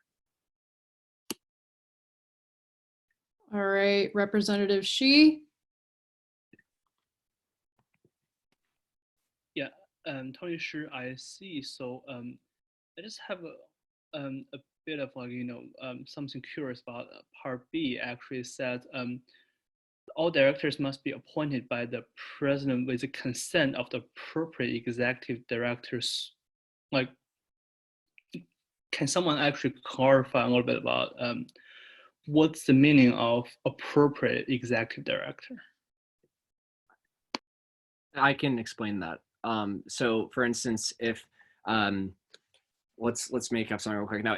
So under like communications, if there was a director of that we were trying to approve, that was like the director of, let's say, graphics, for instance, or like the website. I currently don't know. I've been away from UPUA for a bit. The whole entire idea is that falls under the Department of Communication, which right now is the executive director is trying to bait. So what would happen is basically because that is their that is pretty much going to be someone that serves under them, since they're the head of that cabinet, kind of the same way almost like a chair sits on steering and has reps underneath it. The whole entire idea is that the fact that they're given the consent because they're the head of that branch, it's going to be affected by this appointment, and also, if possible, the confirmation by the cabinet. It wouldn't make sense to have the director of sustainability give the consent if it was for somebody who was trying to do something in comms. All right, and then Representative Tierney. Junior at large. Sorry if this has been mentioned before. I just want to make sure this is like abundantly clear. So what we consider directors are going to become executive directors, and those will be vetted by steering in the assembly still. And then we're going to have new directors that are under them, vetted by the chief of staff, vice president, president, and the appropriate executive director. Okay, thank you. All right, is there any other discussion on the amendments? On the amendments, not as the policy as a whole. Can I just speak real quick on this? Yep. So yeah, I think that this is actually it's very confusing because we've used director for a lot of different things in the past. Whether it is director in the case of these departments or director in like committees, for example, director of Gov Affairs, director of AAC. However, not all of them go through the same process, right? Like the director of a committee goes through that committee's vetting process and not the entire assembly.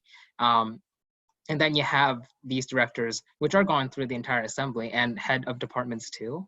And I think the thing is that they've both played very, very big roles in the past, but the issue was that they're both called director, but the way that we vet them are completely different. So this really is a way to just clarify what each role does. They're not being, elevated to having new responsibilities as executive directors. We're just calling them executive directors because they are heading those departments. And then those directors, for example, for Gov Affairs and such, those committee directors would be counted as regular directors because they're not heading through that, public application, public vetting through the assembly, because they are more of a specialized, I guess, almost role.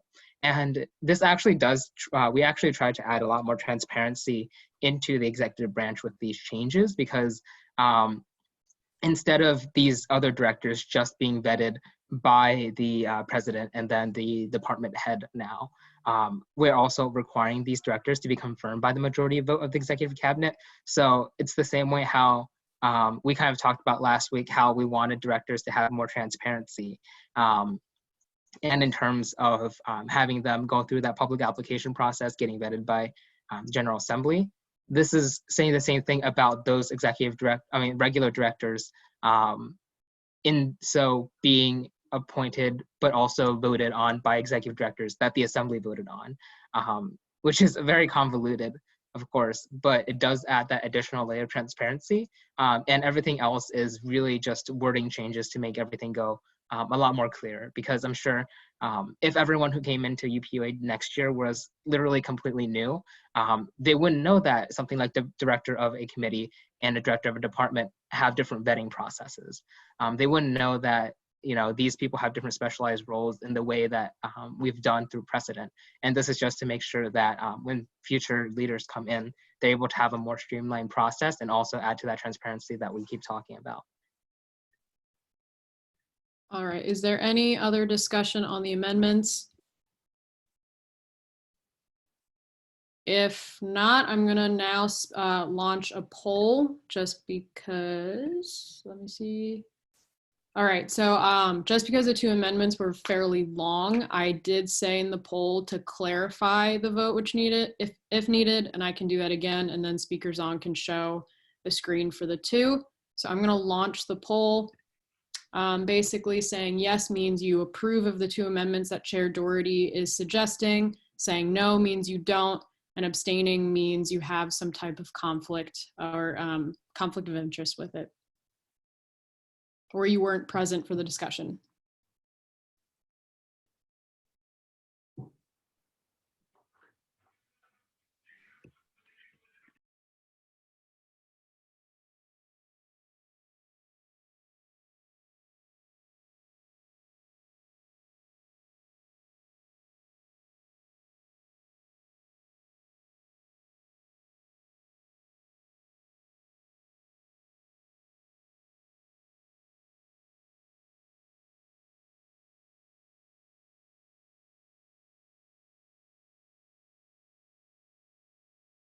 All right, I am going to close the poll. All right, so the amendment that Chair Doherty proposed passes with the vote of 27-3-6. We will now go back into discussion on the general policy itself. These two amendments are now a part of the general policy as a note. All right, is there any other discussion on the overall policy of 0415?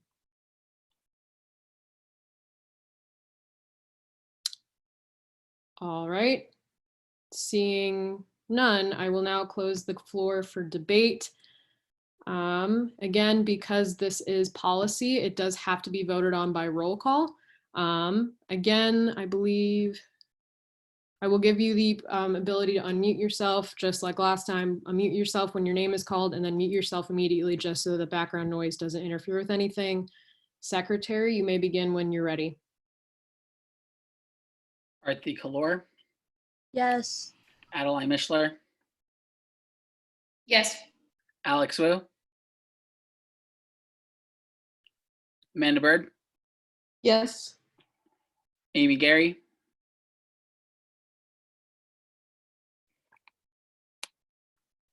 Anne-Marie Round Sorensen, Yes. Blake Tolliver, Abstain.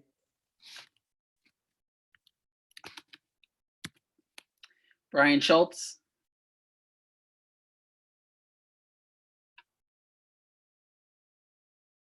Cameron McColgan, Yes.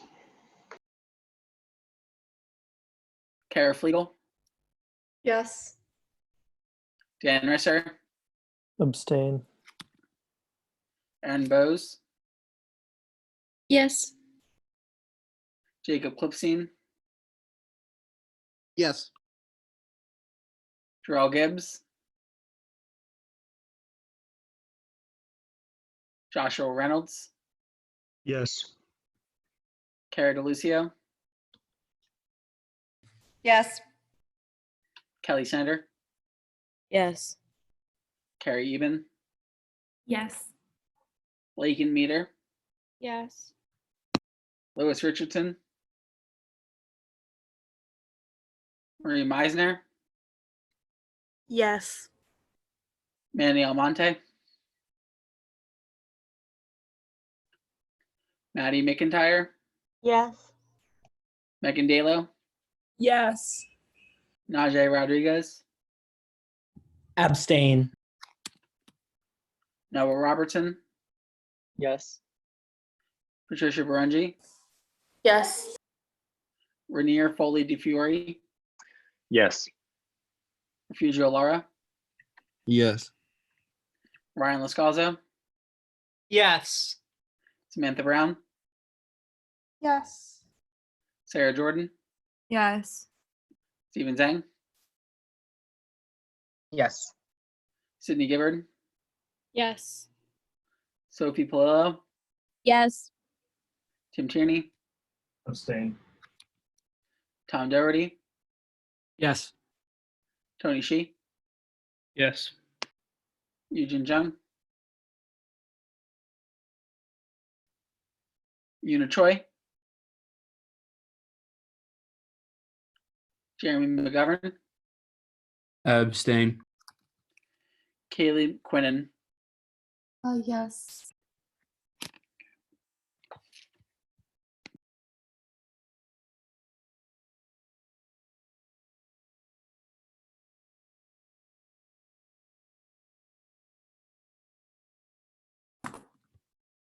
All right, the policy 0415, clarification of executive directors and their confirmation process, passes with the vote of 29-0 to 5.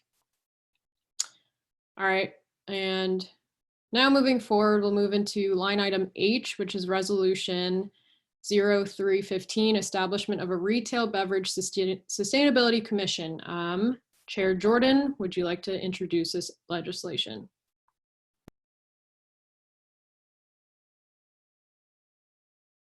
Yeah. Hi everyone. Okay, so if this resolution passes tonight, it will allow students and reps in UPUA as well as other student groups on campus to kind of reduce the use of single-use plastic cups on campus. So the working group, if it was established, it will look into also like the statistics of how we can like kind of use less on campus and figure out like other ways with like Starbucks, Saxby's, Panera, all of them working together. So the working group, reps brought this up to me about a few weeks ago. So if this is like passed tonight, they can finally start putting it into like the go. But I can stand for questions. It's kind of all self-explanatory within the resolution. Are there any questions for Chair Jordan?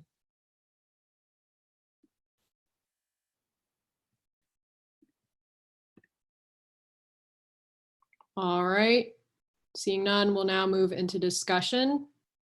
Representative Tierney. Tim Tierney at large. Hi, everyone. I am really excited about this piece of legislation because at the end of the day, what we're going to do with this legislation is fundamentally reduce the amount of single-use cups that we have on Penn State's campus. And I think that's something that's really important because it's something that we all care about, whether it's passively or more actively and actually trying to take the steps to mitigate it. If you've read the legislation, you know that there isn't a specific outline in how we're going to achieve that goal. And I think that's a good thing because we don't have any of the data yet, right? We don't know where the data is going to lead us and what other schools may be doing to try and mitigate the use of reusable cups on campus. And we're keeping our options open to make sure that we're able to come to the conclusion that's best for Penn State. One thing that I will add in the Constitution, I think this is the Constitution, in 6.4, commissions are not specifically reserved for anyone. Anyone is allowed to join this Retail Beverage Sustainability Commission. It says that membership of a commission is not restricted to undergraduate students and may include administrators, graduate students, and community members. So whether you're a Penn State undergrad at University Park, whether you're at Penn State Mont Alto and you just really care about sustainable cups, you're able to join this commission and you're able to have an impact on what happens. And I think that's something that's really cool, and I'm really excited to see what we're able to do in this commission. All right, Representative Bose. Erin Bose at large. So I'm also really excited for this, and I can't wait to get working on it a little bit more. Something that I'd like to highlight that I wanted to make sure was included in here, and I think that as a group that we have really highlighted is making sure that good health and well-being is also at the forefront. So making sure that we're taking the light of the current situation with the pandemic and making sure that that's also included in the conversation. For example, right before school shut down, Starbucks wasn't really taking reusable cups at the moment. And so making sure that while we're having these conversations, we're also taking into account the current climate as well. But yeah, I'm really excited and I can't wait to get working on it a little bit more.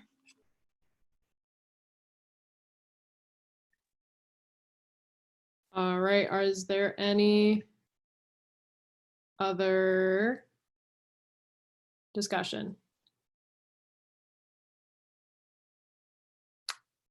All right, seeing none, I'm going to close the floor for debate, and I will now send the poll for the resolution. All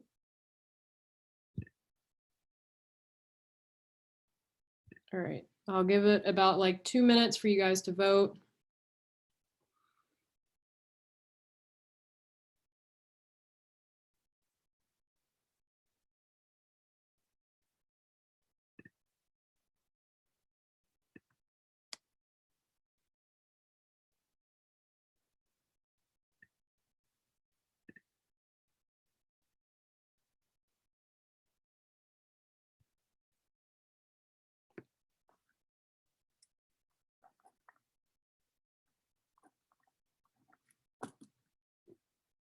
All right, I'm going to close the poll. And this resolution passes with a vote of 33-1-2. All right, we will now move on to line item I, which is resolution 0415, support of faculty Senate's climate agreement.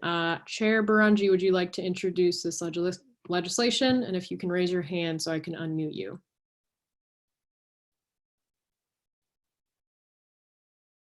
All right.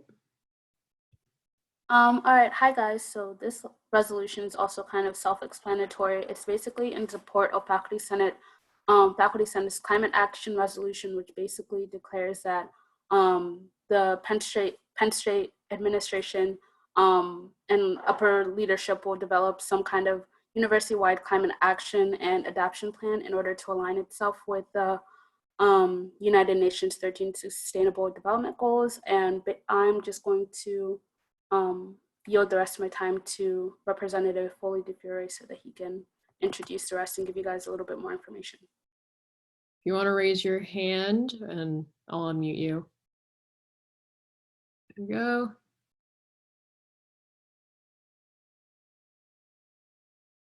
All right, thank you. Good evening, everyone. Thank you for allowing me this time to speak. I would ask you to please lend me your ear for just a moment. I promise I'll do my best to keep this both brief and interesting. The legislation brought before the General Assembly today comes from myself, as well as Director Van Horn and other members of AAC. This legislation pertains specifically to a resolution passed by majority in the Faculty Senate to immediately begin pressuring senior leadership at Penn State to develop a university-wide climate action and adaptation plan. The Faculty Senate legislation brought by Brandy Robinson and Peter Buck references similar plans adopted by other Big Ten schools, the Constitution of the Commonwealth of Pennsylvania, and Penn State's own reputation as a national leader in low carbon and renewable energy research and education. Therefore, this legislation brought before the General Assembly today, it both acknowledges and commends Faculty Senate, and specifically Brandy, Peter, and sustainability personnel for their hard work, commitment to our university, and the progress being made with such a legislation. It also recognizes the importance of supporting this resolution by disseminating this information effectively and engagingly through the UPUA network to raise student awareness about renewed efforts being made regarding climate action. And finally, this recognizes the opportunity for a joint effort in applying sustained pressure on senior leadership to take more stringent action and adopt a university-wide climate action adaptation plan. And this can be done in partnership with Faculty Senate, sustainability personnel, as well as other student organizations who share a similar vision for a more sustainable Penn State University. Finally, it's just important to recognize that UPUA has a unique role in such an engagement. We have an incredible reach that spans the entirety of Penn State University, as well as the power to unify and direct the student voice. And I believe this legislation is an important stepping stone on the pathway to a more sustainable Penn State University. I would highly encourage all representatives here to consider supporting this resolution. Thank you for your time. Are there any questions for Chair Barangi or Representative Foley Di Fiore? If you do, please raise your hand.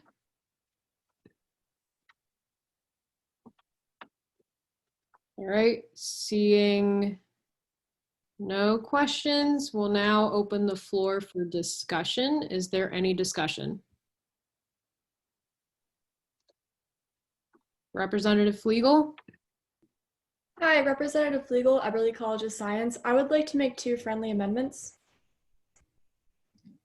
The first of which is I would like to delete the word unequivocal. It's in the paragraph, the University Park Undergraduate Association on behalf, and it's between voices and support. The second amendment is I would like to add in a paragraph between sustainability and in accordance with the UN 17 Sustainable Development Goal. I'm copying that paragraph into the chat right now.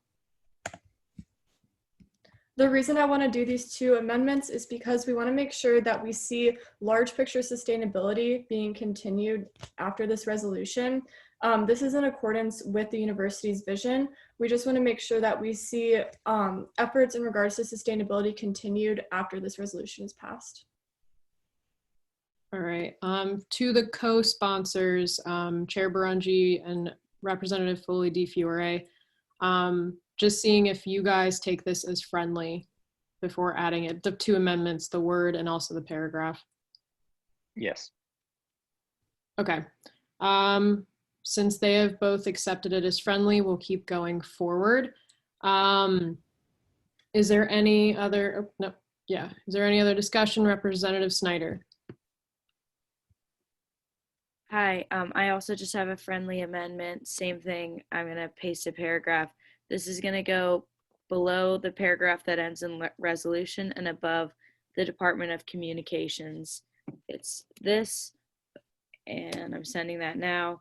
Additionally, UPUA Department of Sustainability is charged with exploring the creation of a climate action commission, which would work with other groups on campus and research climate action. Essentially, for those of you who don't know, there's a climate action kind of coalition right now that's active at Penn State. They're pushing a petition to students and the administration. And with showing the support, we wanted to make sure that we're supporting those students, and that if that weren't to go through, there would be another system in place to support and advocate for the students who feel climate action is an important thing to pursue at Penn State. And it's a little bit flexible because it's just exploratory. And if I can, I'd like to yield time to Nora to further just explain a little bit more about that paragraph. Is that okay? Yeah, Nora, if you could raise your hand so I can just unmute you.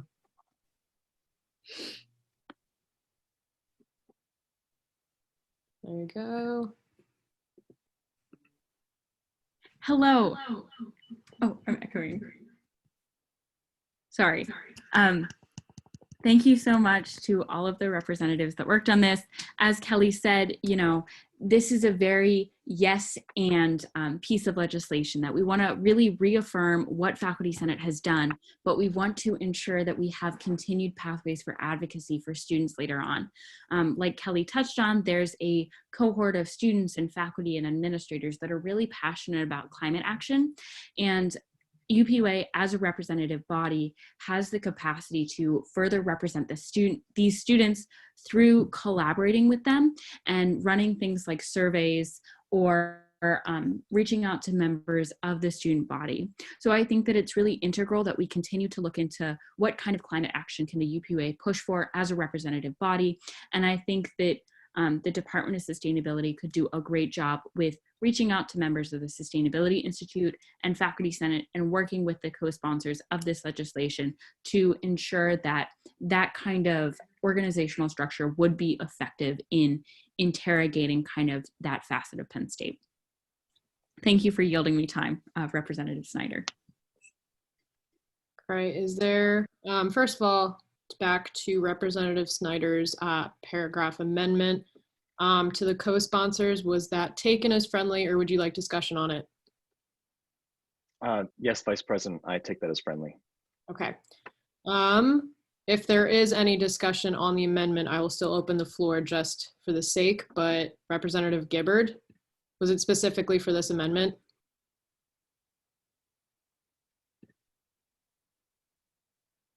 No, it's about something else. Okay, all right, well then we'll move forward if there is any discussion on this specific amendment, just for the sake of transparency. Representative Foley DeFiore. I'm sorry, Vice President, do I need to raise my hand again for this? I have one last amendment for the resolution. Oh, go ahead. Yeah. It is in the, it is in the, let's see, 1, 2, 3, fourth paragraph of Nature of the Situation. The sentence, this resolution was brought to the Faculty Senate by Senator Brandy Robinson.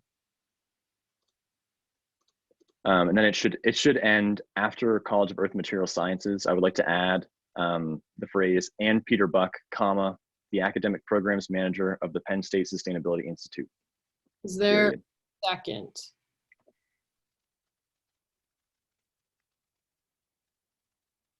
You can say in the chat, is there any seconds? There you go. Okay. All right, because you are the co-sponsor, it will be taken as friendly. Representative Gibbard.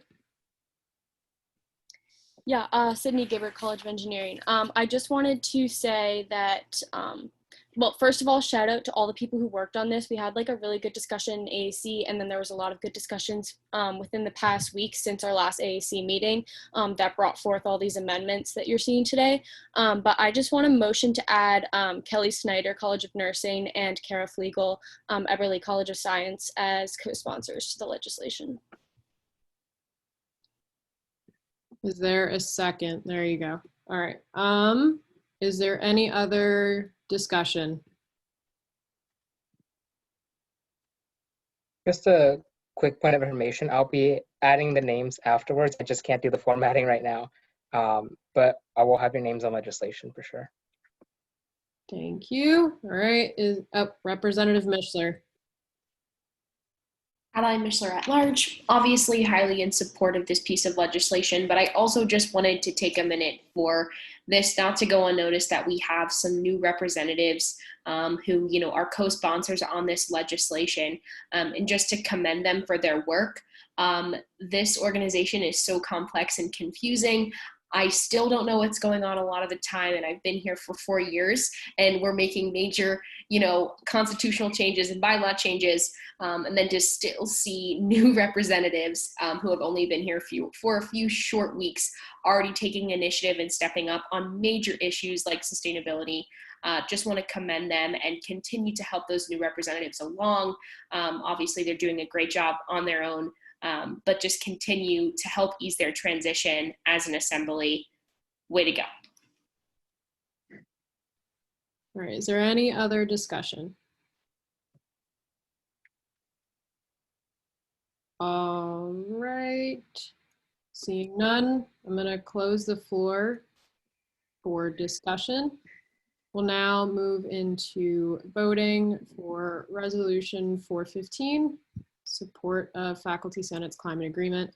Again, yes means you are in support of the resolution. No says you're not. Abstain means you were not present and are not informed enough to make a vote. or you have a conflict of interest, but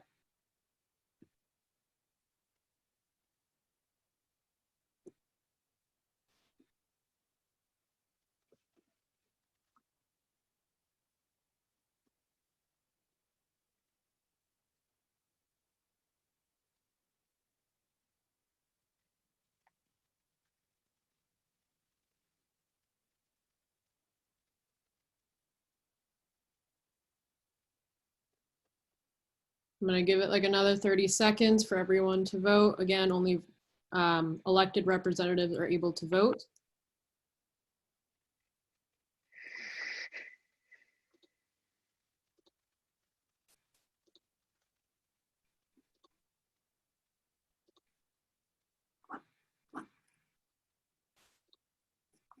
All right, I'm going to close the poll. The resolution passes with a vote of 31, 1-2. Awesome. All right. We will now move into report by the Chief Justice of the Judicial Board, Ms. Shookman.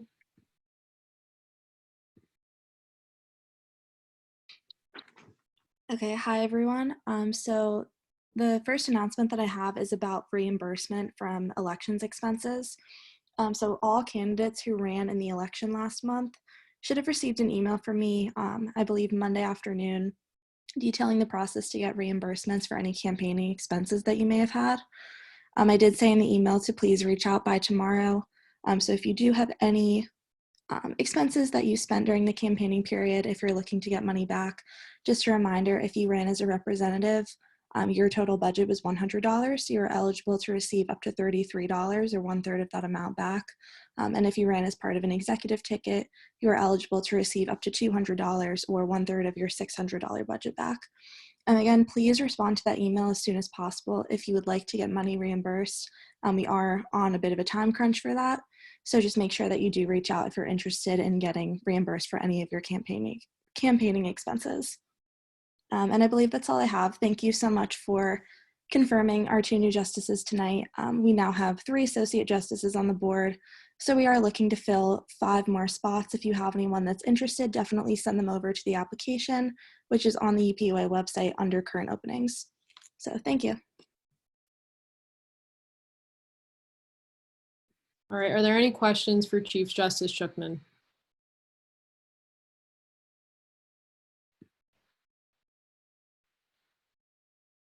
All righty, seeing none, we'll now move into executive reports. Chief of Staff Tormansky, I think you're able to unmute yourself if you'd like to give a report. Okay, so like Rachel just mentioned, we met Monday to briefly discuss how we were going to handle elections reimbursements. So like she said, please fill out that email form. We're giving until tomorrow. I think that's a pretty good use of time. So if you want some money back, it's really simple, just email us back. I guess the second big thing I did this week was hosted our first teams training for steering. I kind of used them as a focus group. Tuesday afternoon, we took about an hour to do both a little bit of instruction and also some question time. So it was a great opportunity to learn where we are as an organization in terms of what we know and what we don't know, so I can be informed about, teaching some lessons so that they're not repetitive and they'll actually help us with efficiency. So that'll be really helpful for tackling what we're going to do for teams training for the retreat, if we're to have any information sessions done then. So I think next I'm going to be working on the calendar and planner functions in Microsoft. I think those 2 are going to be vital for us functioning over the summer so that we can have really clear tasks outlined for our representatives and working on a project remotely. Following up with the teams, I've had a meeting today with Manny, who is the Microsoft or the Penn State teams representative basically with Microsoft. And he's been really helpful about how taking kind of the data he learned last year with what he saw in our team's channels and what he thinks we can improve on. So I'll be keeping him in the loop. I will also be adding him to our team's channel. So if you see Manny, he's cool, he's very nice. He's just kind of there to be a bug on the wall to kind of see how we are functioning and running things. So when something does go wrong, or if you have a direct question, you can always add him in the chat. Otherwise, I'm always open to teams questions. You guys shall have my number at this point, so feel free to call me or send me a text. The final thing that I was working on this week is planning a virtual retreat. We have a tentative date in mind for May 30th. This is a Saturday. It will also be in the off week that you guys won't have committee or assembly. So I feel like this would be a great opportunity to come together with your little UPUA family and kind of get to know the members that you may not be familiar with. On that same note, I guess I want to ask you guys what kind of games and activities you want to see planned. If you guys know some fun games that we can play over Zoom, please keep me in the loop with that. I think it'll be really great. With that, I stand for questions. Are there any questions for Chief of Staff Trumansky?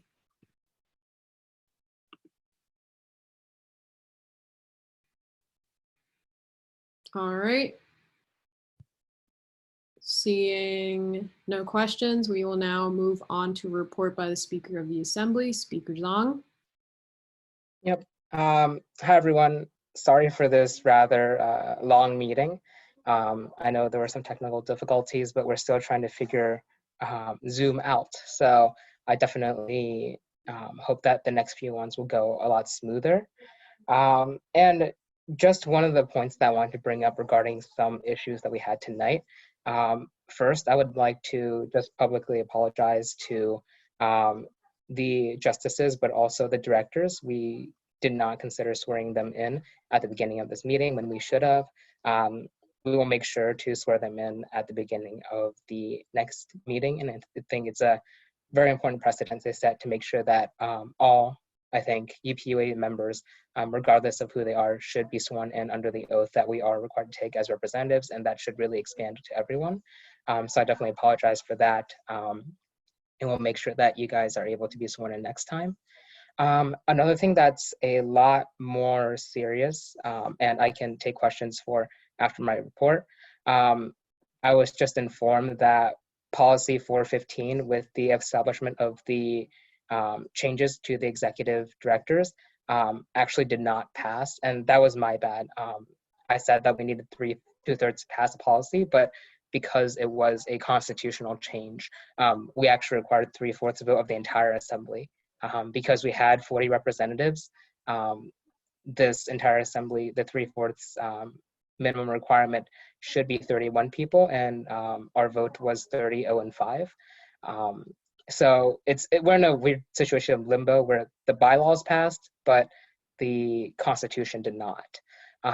So one of the things that we could potentially consider is to reconsider it next assembly meeting when we have more representatives, but I probably won't be the one to reconsider it, and I would really strongly encourage anyone who worked on the changes to not reconsider it.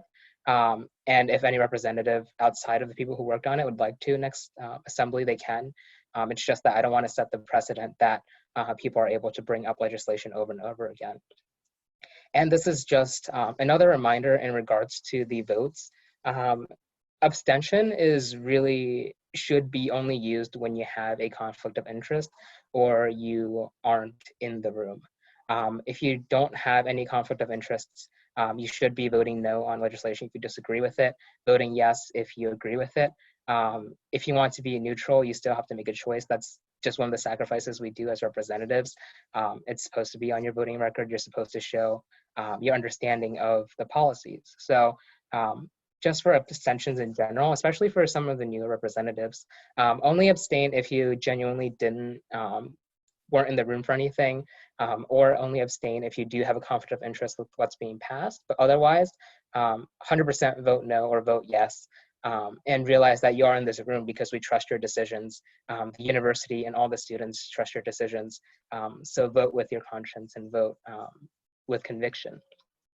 So that definitely is a lot of stuff that happened today. And I also would like to apologize for not making sure that these amendments came a lot earlier for policy 415. I know one of the things I spoke on is increasing transparency. I don't think it was fair to any representatives to kind of send out that policy and then suddenly blast 2 additional amendments that were pretty big for the Constitution onto the floor. So I will make sure that I'll do the best that I can to make sure that those big amendments are also sent out a lot earlier as soon as I find out about them. And I think that was my fault today, so I apologize for that. Some other hopefully a bit more uplifting things. I did visit all the committees over the past few weeks to ensure that everything's running smoothly. I'm really proud with how the chairs are running it this year. I've gotten a lot of positive feedback in terms of how I think free people have been making assemblies.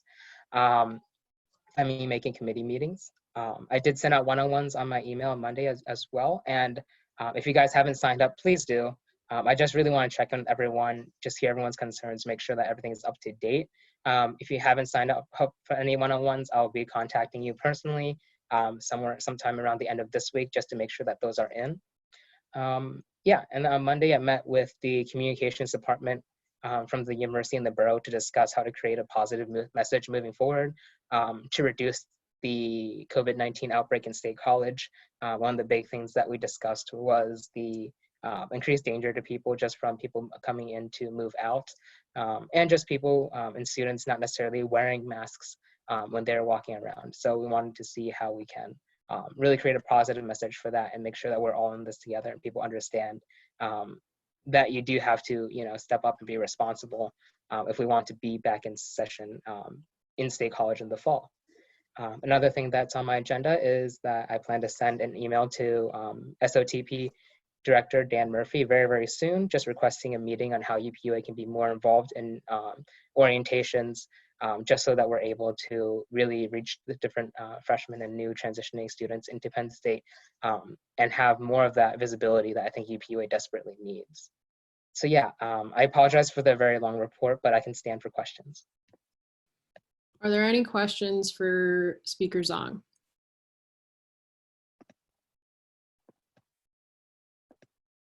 All right, seeing none, and my own apologies. We do have the two directors here to be sworn in. We don't have all the justices, which is why we won't be swearing them in this meeting. But President McKay, if you'd like to swear in the two new directors, Director Van Horn and Director Abate, and then we can move forward with their reports, which I also accidentally skipped over. That's my apologies, fault of the chair.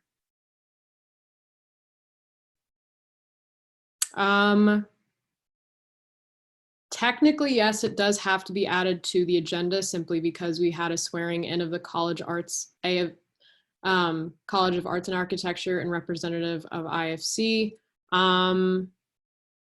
If there isn't a motion, we can, obviously we can't do it today, but if there is a motion from a representative to swear them in or add that to the agenda, actually,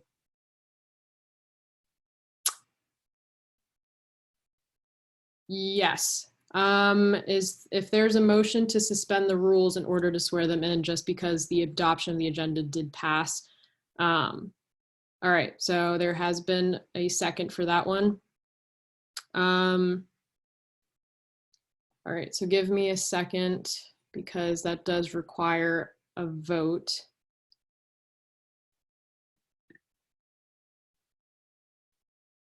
I do have to make a poll for it and it's completely separate. So just give me a second.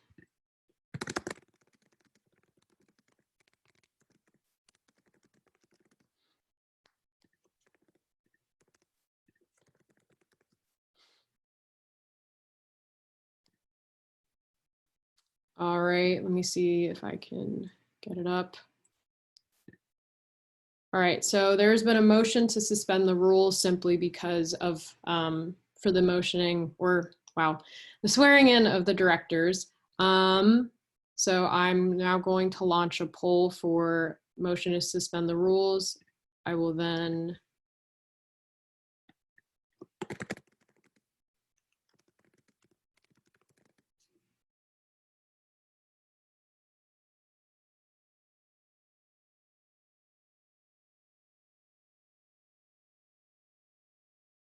and for clarification, we need 2/3 present and voting in order to suspend the rules.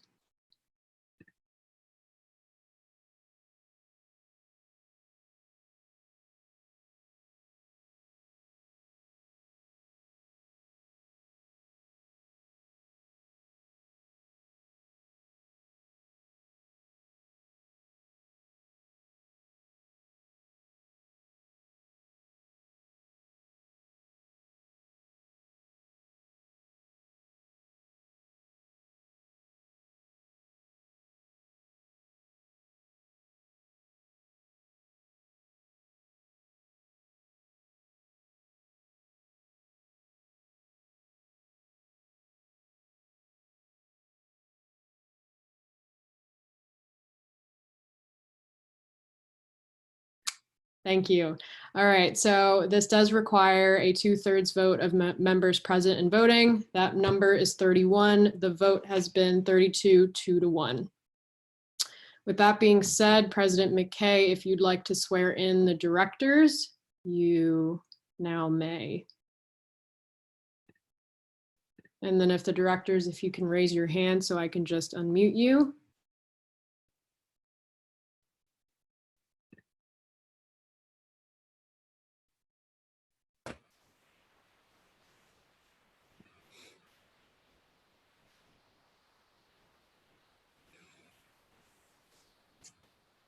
Director Abate, if you can, okay, I think you're both good. President McKay, if you would like to swear in the 2 directors. I would be honored to. If you could please both raise your right hand and repeat after me. I promise to faithfully uphold the Constitution. Okay. I promise to faithfully uphold. I promise to faithfully uphold the Constitution of the University Park Undergraduate Association. The University Park Undergraduate Association. And to defend the rights. And to defend the rights. Of each individual student. Of each individual student. While working towards the betterment. While working towards the betterment. Towards the betterment. Of student life. Of student life. I shall perform to the best of my ability. I shall perform to the best of my ability. The responsibilities and duties. The responsibilities and duties. That have been entrusted to me by. That have been entrusted to me by. The University Park Undergraduate Student Body. The University Park Undergraduate Student Body. Through virtue of the office which I hold. Through virtue of the office of which I hold. Congratulations, you two. Okay, we're now going to move in to their reports. Again, my apologies. I just wanted to speakers on to address the situation before we kept going forward, but I will have Director Abate, if you, I think you can unmute yourself. Nope, I got you. There we go. All right.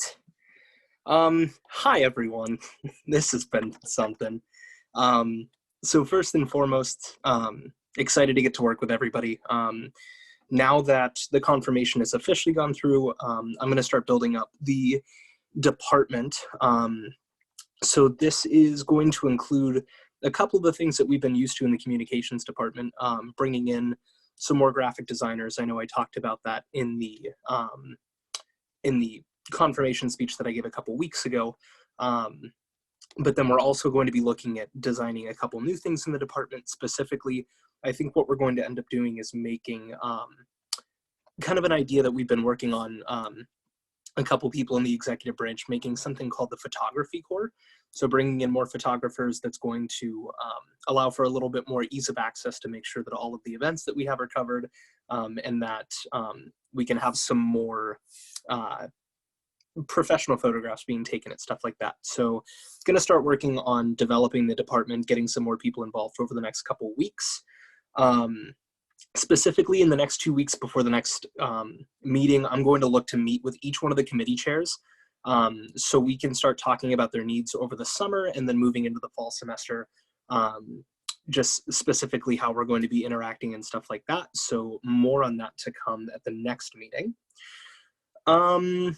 If anybody, committee chair, anybody like that internally in the UPUA has requests for media, whether it be like if you want graphics made, if you want like a media strategy being done for an event, something like that, anything from the comms department. In the next couple days, I think by Monday, there's going to be some Google Forms available in Teams, so you can go in, fill those out, and then you'll be getting a response from the communications department on that. So just as a heads up, if anybody needs graphic stuff like that, take a look. Monday should be the date that those forms will be available in Teams. Additionally, one of the things that I had been working on was like a nice new email signature for everybody that has links to all of the UPUA social medias in them, as well as the website. In the next 24 hours or so, everybody look for your PSU emails. You'll be getting an email from me with instructions. I think most people know how to make signatures in Outlook, but if you need instructions for freshers on that, I'll be sending this out for everybody to adopt their own UPUA signatures. They have all the links built in. All you have to do is copy and paste them. So keep an eye out for that over the next 24 hours or so.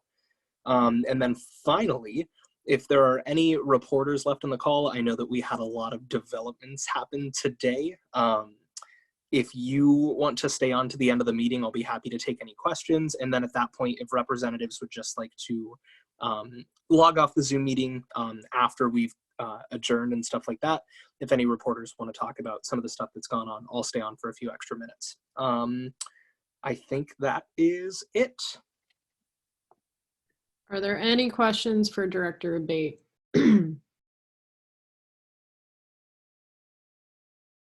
All right, seeing none, we'll now move on to Director Van Horn. I'll unmute you.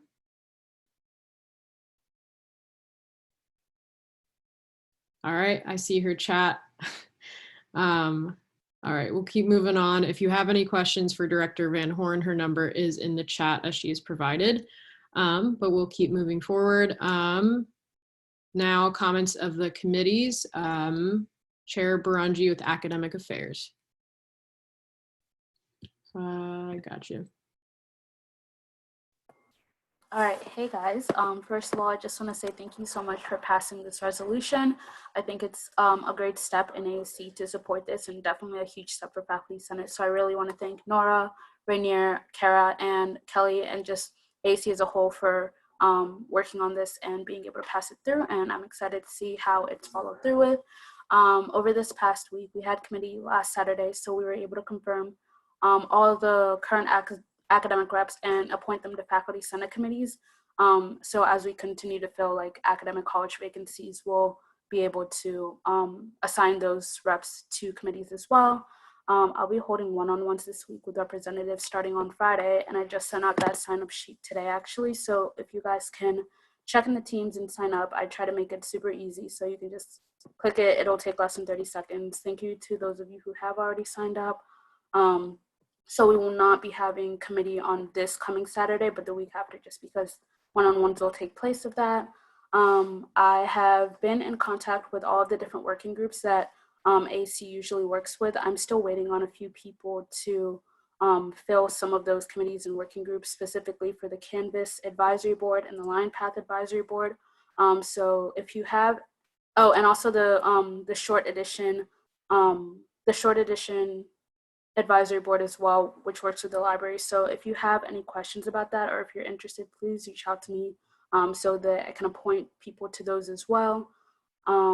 I plan to reach out to the Director of Communications over this next week to try and create some graphics for the universe. So in the 14th, we worked on completing the initiative for the creation of a University Park Scholarship webpage, and this initiative is basically done. The only issues is that it got done close to the end of the 14th, so we still need to find someone to take on this job. It's a paid role, so I was thinking that we would basically just try to create some flyers advertising the role, the position, so that with people having time on their hands, hopefully we can get someone to work on it and it can be ready for the fall. And other than that, yeah, I just want to motivate you guys to start working on summer benchmarking so that we can start working on the AAC running platform. Yep, and I don't have anything else. Are there any questions for Chair Baranji?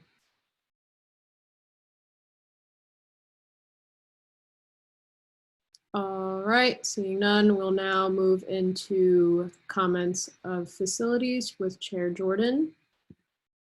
Hi everyone. So a really quick report. Congratulations to our Vice Chair, Representative Amy Gary. We had committee on Sunday, so yay. The Orderhead Dining team has chose Tacit as their vendor. Representative Gary and I are working on sitting on the small working groups to help establish what this will look like when it comes to campus, hopefully in the fall yeah. I'm working with Rob DeMeo from Transportation on the implementation of micromobility around campus. Reps, we will have committee on Sunday at 12. I will send a Zoom link out later this week, so be on the lookout for that. I will also be releasing the initiative sheets that you guys sign up for preferences. So that will be in Teams, and then we'll go over that at committee on Sunday. So be prepared to come with a little bit of a game plan about what you want to do this summer and your kind of timeline for it. And it is not too late to start on facilities. So if you are interested or you just want to know more about what we're doing, please text or email me. I'm around for a phone call, wherever you guys want. Yeah, but it's really fun. So I'll save for questions. Are there any questions for Chair Jordan?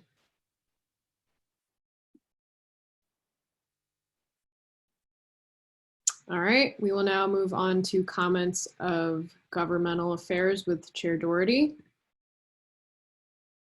Hey guys, congrats on getting through finals. I know it's a hectic time. I'm actually in State College and everybody is outside partying because they've graduated, so good for them. But so just getting right off the back, I just wanted to let people know that I tried to change it in my report. We're actually meeting tomorrow, Thursday at 8 for committee. And I'd also ask that you could also get the form I sent in the teams done for your partnership, for the partners and the initiatives. Come to committee tomorrow expecting to have your partner in crime in our journey in Gov Affairs, and also make sure that you have all the requirements needed if you are a liaison or if you're tasked with something this week. Going forward, Director Abate is currently making us graphics for the primary push. He said they should be done by Friday. With that being said, what I'm seeing is that a lot of chairs are also in support of this, of actually doing large social media push like we have done in the past, but this time focusing a little bit more on group me's. So as well, it's not required, and won't be penalized if you don't, for reps to do so. But if we have these, it's highly encouraged that you post them at least in 3 group me's to make sure that students know they can get out to vote. Just some important dates to keep in mind for the future. The 18th is the last day to register to vote in PA. The 26th is the last day to register for absentee and mail-in ballots. And then the PA primary is going to be on June 2nd. And you have until 8 p.m. to get in your absentee or mail-in ballots that day. Yeah, that's all I have to say. But also huge silent snaps to Representative Rizzer for being elected Vice Chair of Government Affairs. I'll stand for questions. Are there any questions for Chair Doherty?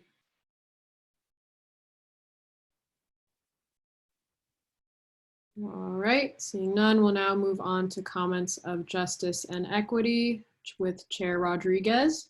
You could raise your hand so I can see you.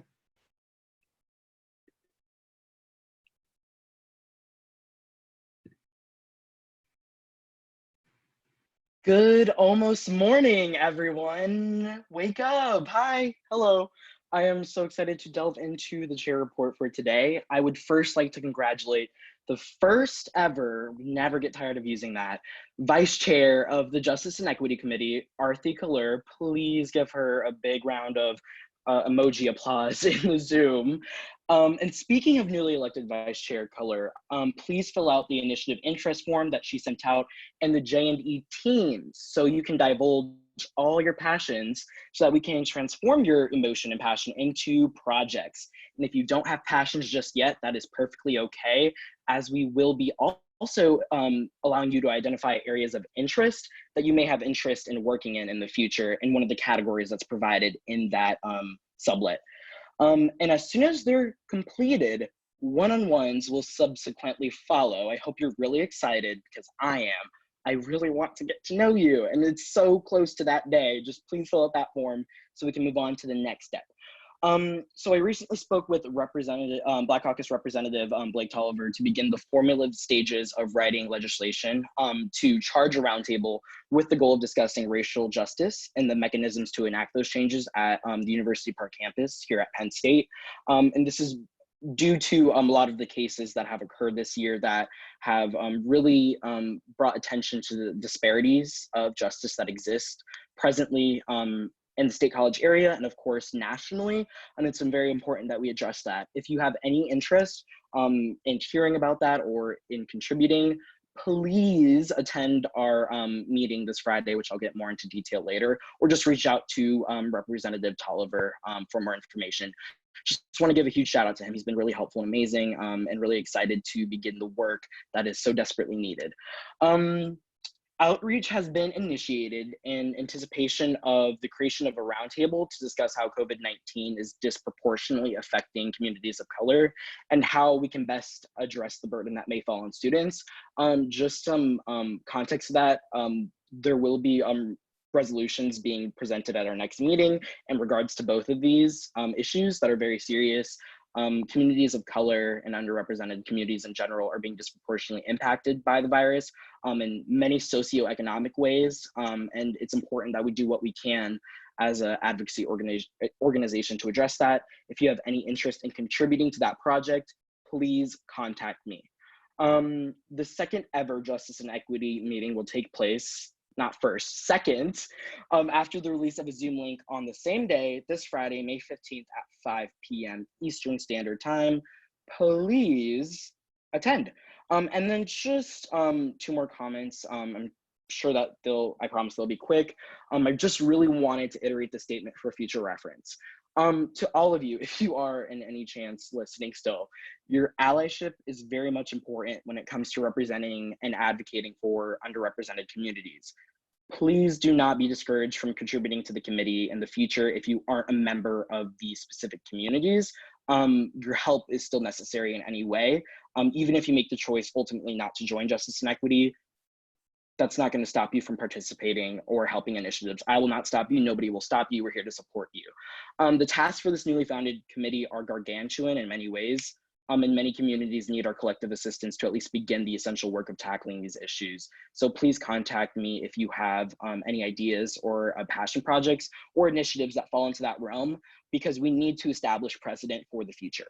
We need you guys to contribute. And I know I've heard a lot of comments about, I'm not sure if the committee is right because I'm not a person that specifically identifies with one of these committees, but do not be discouraged. Many people are finding their passions in this committee, whether that be in gender equity and the expansion of women's rights, and whether that be to tackling the delicate issue of race and color. Your help is very much needed, and it's going to establish precedent for years to come. So again, I'm welcoming you to join the committee if it's not too much to ask.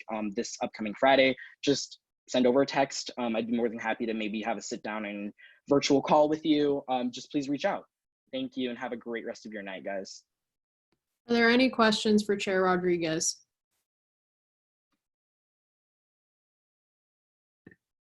All right, seeing none, we'll now move on to comments of the Committee of Student Life by Chair Mishler. If you can raise your hand so I can see you. All right. Hi, everyone.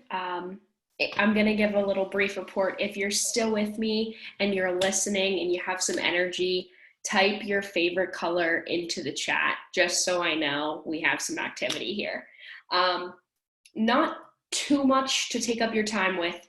Great, I love that. Okay, awesome. So Committee for Student Life happening this Thursday at 6 p.m. Our Teams is officially up and running and looking beautiful. Thanks for your help. Rachel for giving us some new tips and tricks. I'm using them, and we're making the teams really intuitive. It's going to be a great space for us to collaborate, and we're going to go over a little bit more on that during committee on Thursday. So if you're not in there or you're having issues with that, please just reach out to me directly. I did also send all of the information via email this week, just to make sure everyone has all the communications in case you're having trouble with Teams. But please reach out. We'll go over more on Thursday, as I've said. Something really big, important happening now is the work that's begun on a climate crossover work week spearheaded by Nora and Representative Flegel.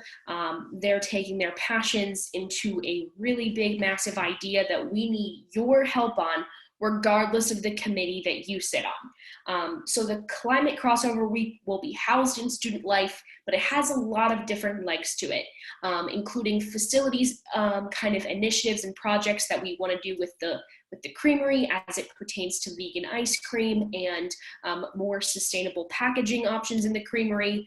There's some academic affairs components, engaging the freshman seminar, kind of a platform, as well as just your normal, not average at all, your normal programming, debates, speakers of that sort. So if sustainability is a passion and you're on student life, I expect you to, be a part of this, and we plan to engage you. If you're on facilities, if you're on AAC, or if you're on any committee out there, this is an area that we can all engage in. And we want to have everyone who wants to be a part of it. That's something we're really adamant about. Some of your chairs will be speaking about this specifically in committees, and we're also going to keep these communications open to everyone. And how we're doing so is on Friday, Representative Kara Flegel is going to be hosting an informational kind of a session to kind of explain more about the week and the different roles that maybe you can help undertake. She'll post the public Zoom link into the general teams. I'll make sure everyone has that accessible to them. It's going to be happening at 4:30 p.m. on Friday. If you can attend and are still interested in being a part, please reach out to me directly. I'm sure we'll have communications throughout the next couple of days. We want it to be really collaborative, and we need a lot of hands involved in this. That's all I have. I will see you at committee on Thursday. There's some fun surprises that myself and Vice Chair DeLuzio are planning. It's going to be super fun. Thanks for all your favorite colors. All right, are there any questions for Chair Mishler? All righty, seeing none.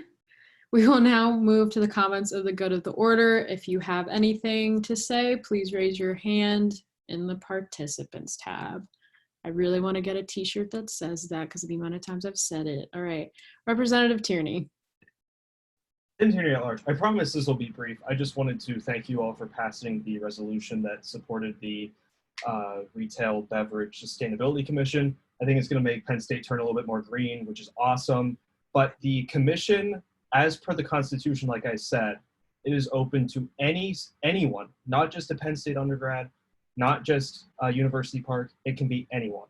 So if you want to join it, or if you know anyone that would like to join it, have them reach out to me, have them reach out to Chair Jordan, Representative Bose, Representative Gary. We'd love to have you on the commission.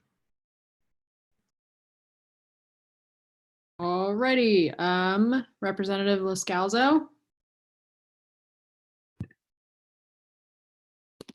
Representative Liscalzo, Line Pride Representative. These are like two kind of questions directed towards some other people. My first question is kind of directed towards President McKay about, you said you had like a whiteboard with like your ideal, what you want the executive branch to look like. Could you send that in like email or something, just for transparency for like the rest of us, since we are going to vote on this legislation again next meeting? And my second question, I think, is more directed at the chair. And can we vote now for us to reconsider the legislation next meeting? Like, allow us to reconsider it? Yeah. Yeah, I will allow President McKay to answer the first question. I'm just not going to allow a back and forth because I don't want this to go on. President McKay, you may answer the first question, or in the second if you'd like. Yes, to answer the question, we are working on a graph. Trent just sent something in the chat.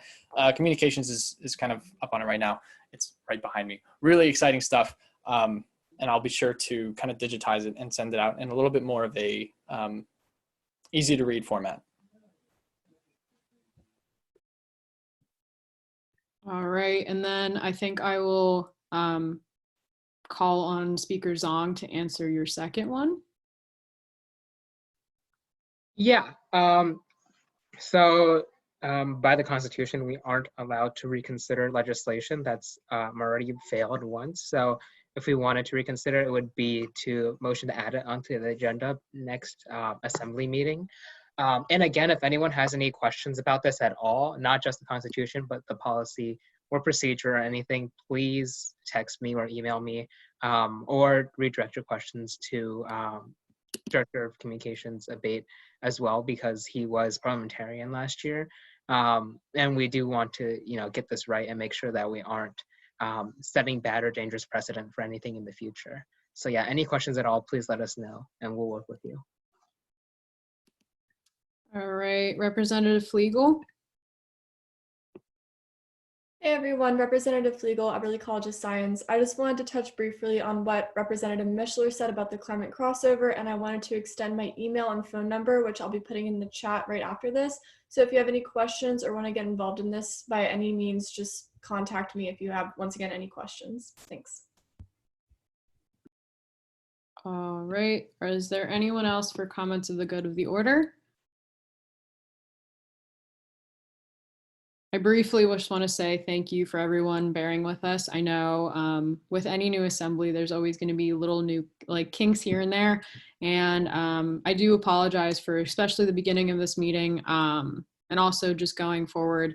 I am a huge believer that mistakes actually make us a lot better as an organization, as people, and as general. So for anyone who's confused or for those who feel like they made a mistake in some former way, just know you're human. We make mistakes and we learn from them.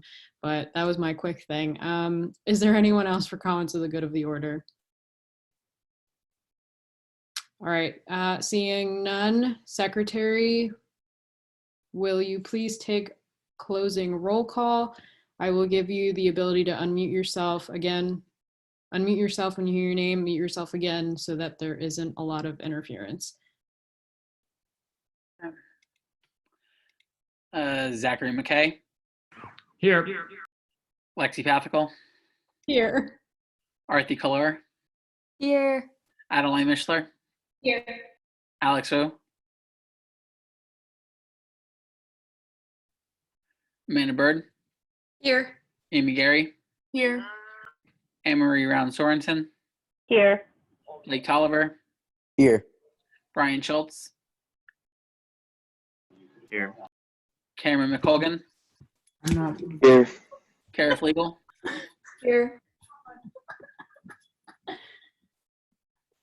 Dan Risser. Here. Aaron Bowes. Here. Jacob Clipstein. Here. Jarrell Gibbs.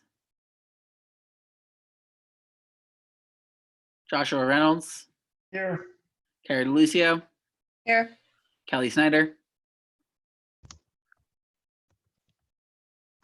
Carrie Eben. Here. Lakin Meter. Here. Louis Richardson.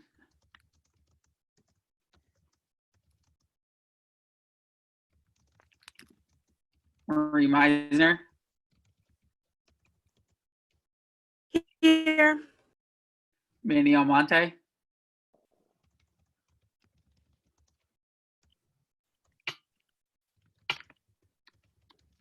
Maddie McIntyre. Here. Megan Dalo. Here. Najee Rodriguez. Here. Noah Robertson. Here. Patricia Barungi. Here.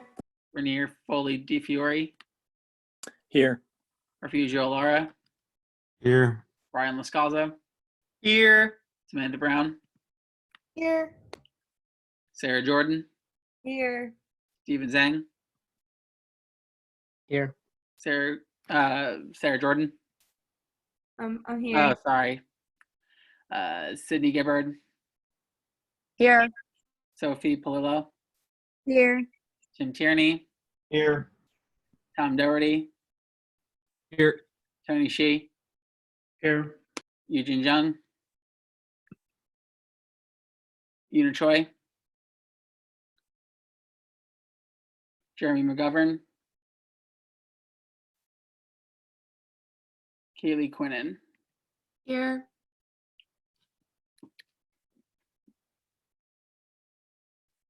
All right, was there anyone's name not called or were not able to unmute themselves? I know Representative Snyder, I see your message. If there's anyone else, please feel free to put it in the chat. If not, meeting is adjourned at 11:04 p.m. Have a wonderful night, everybody.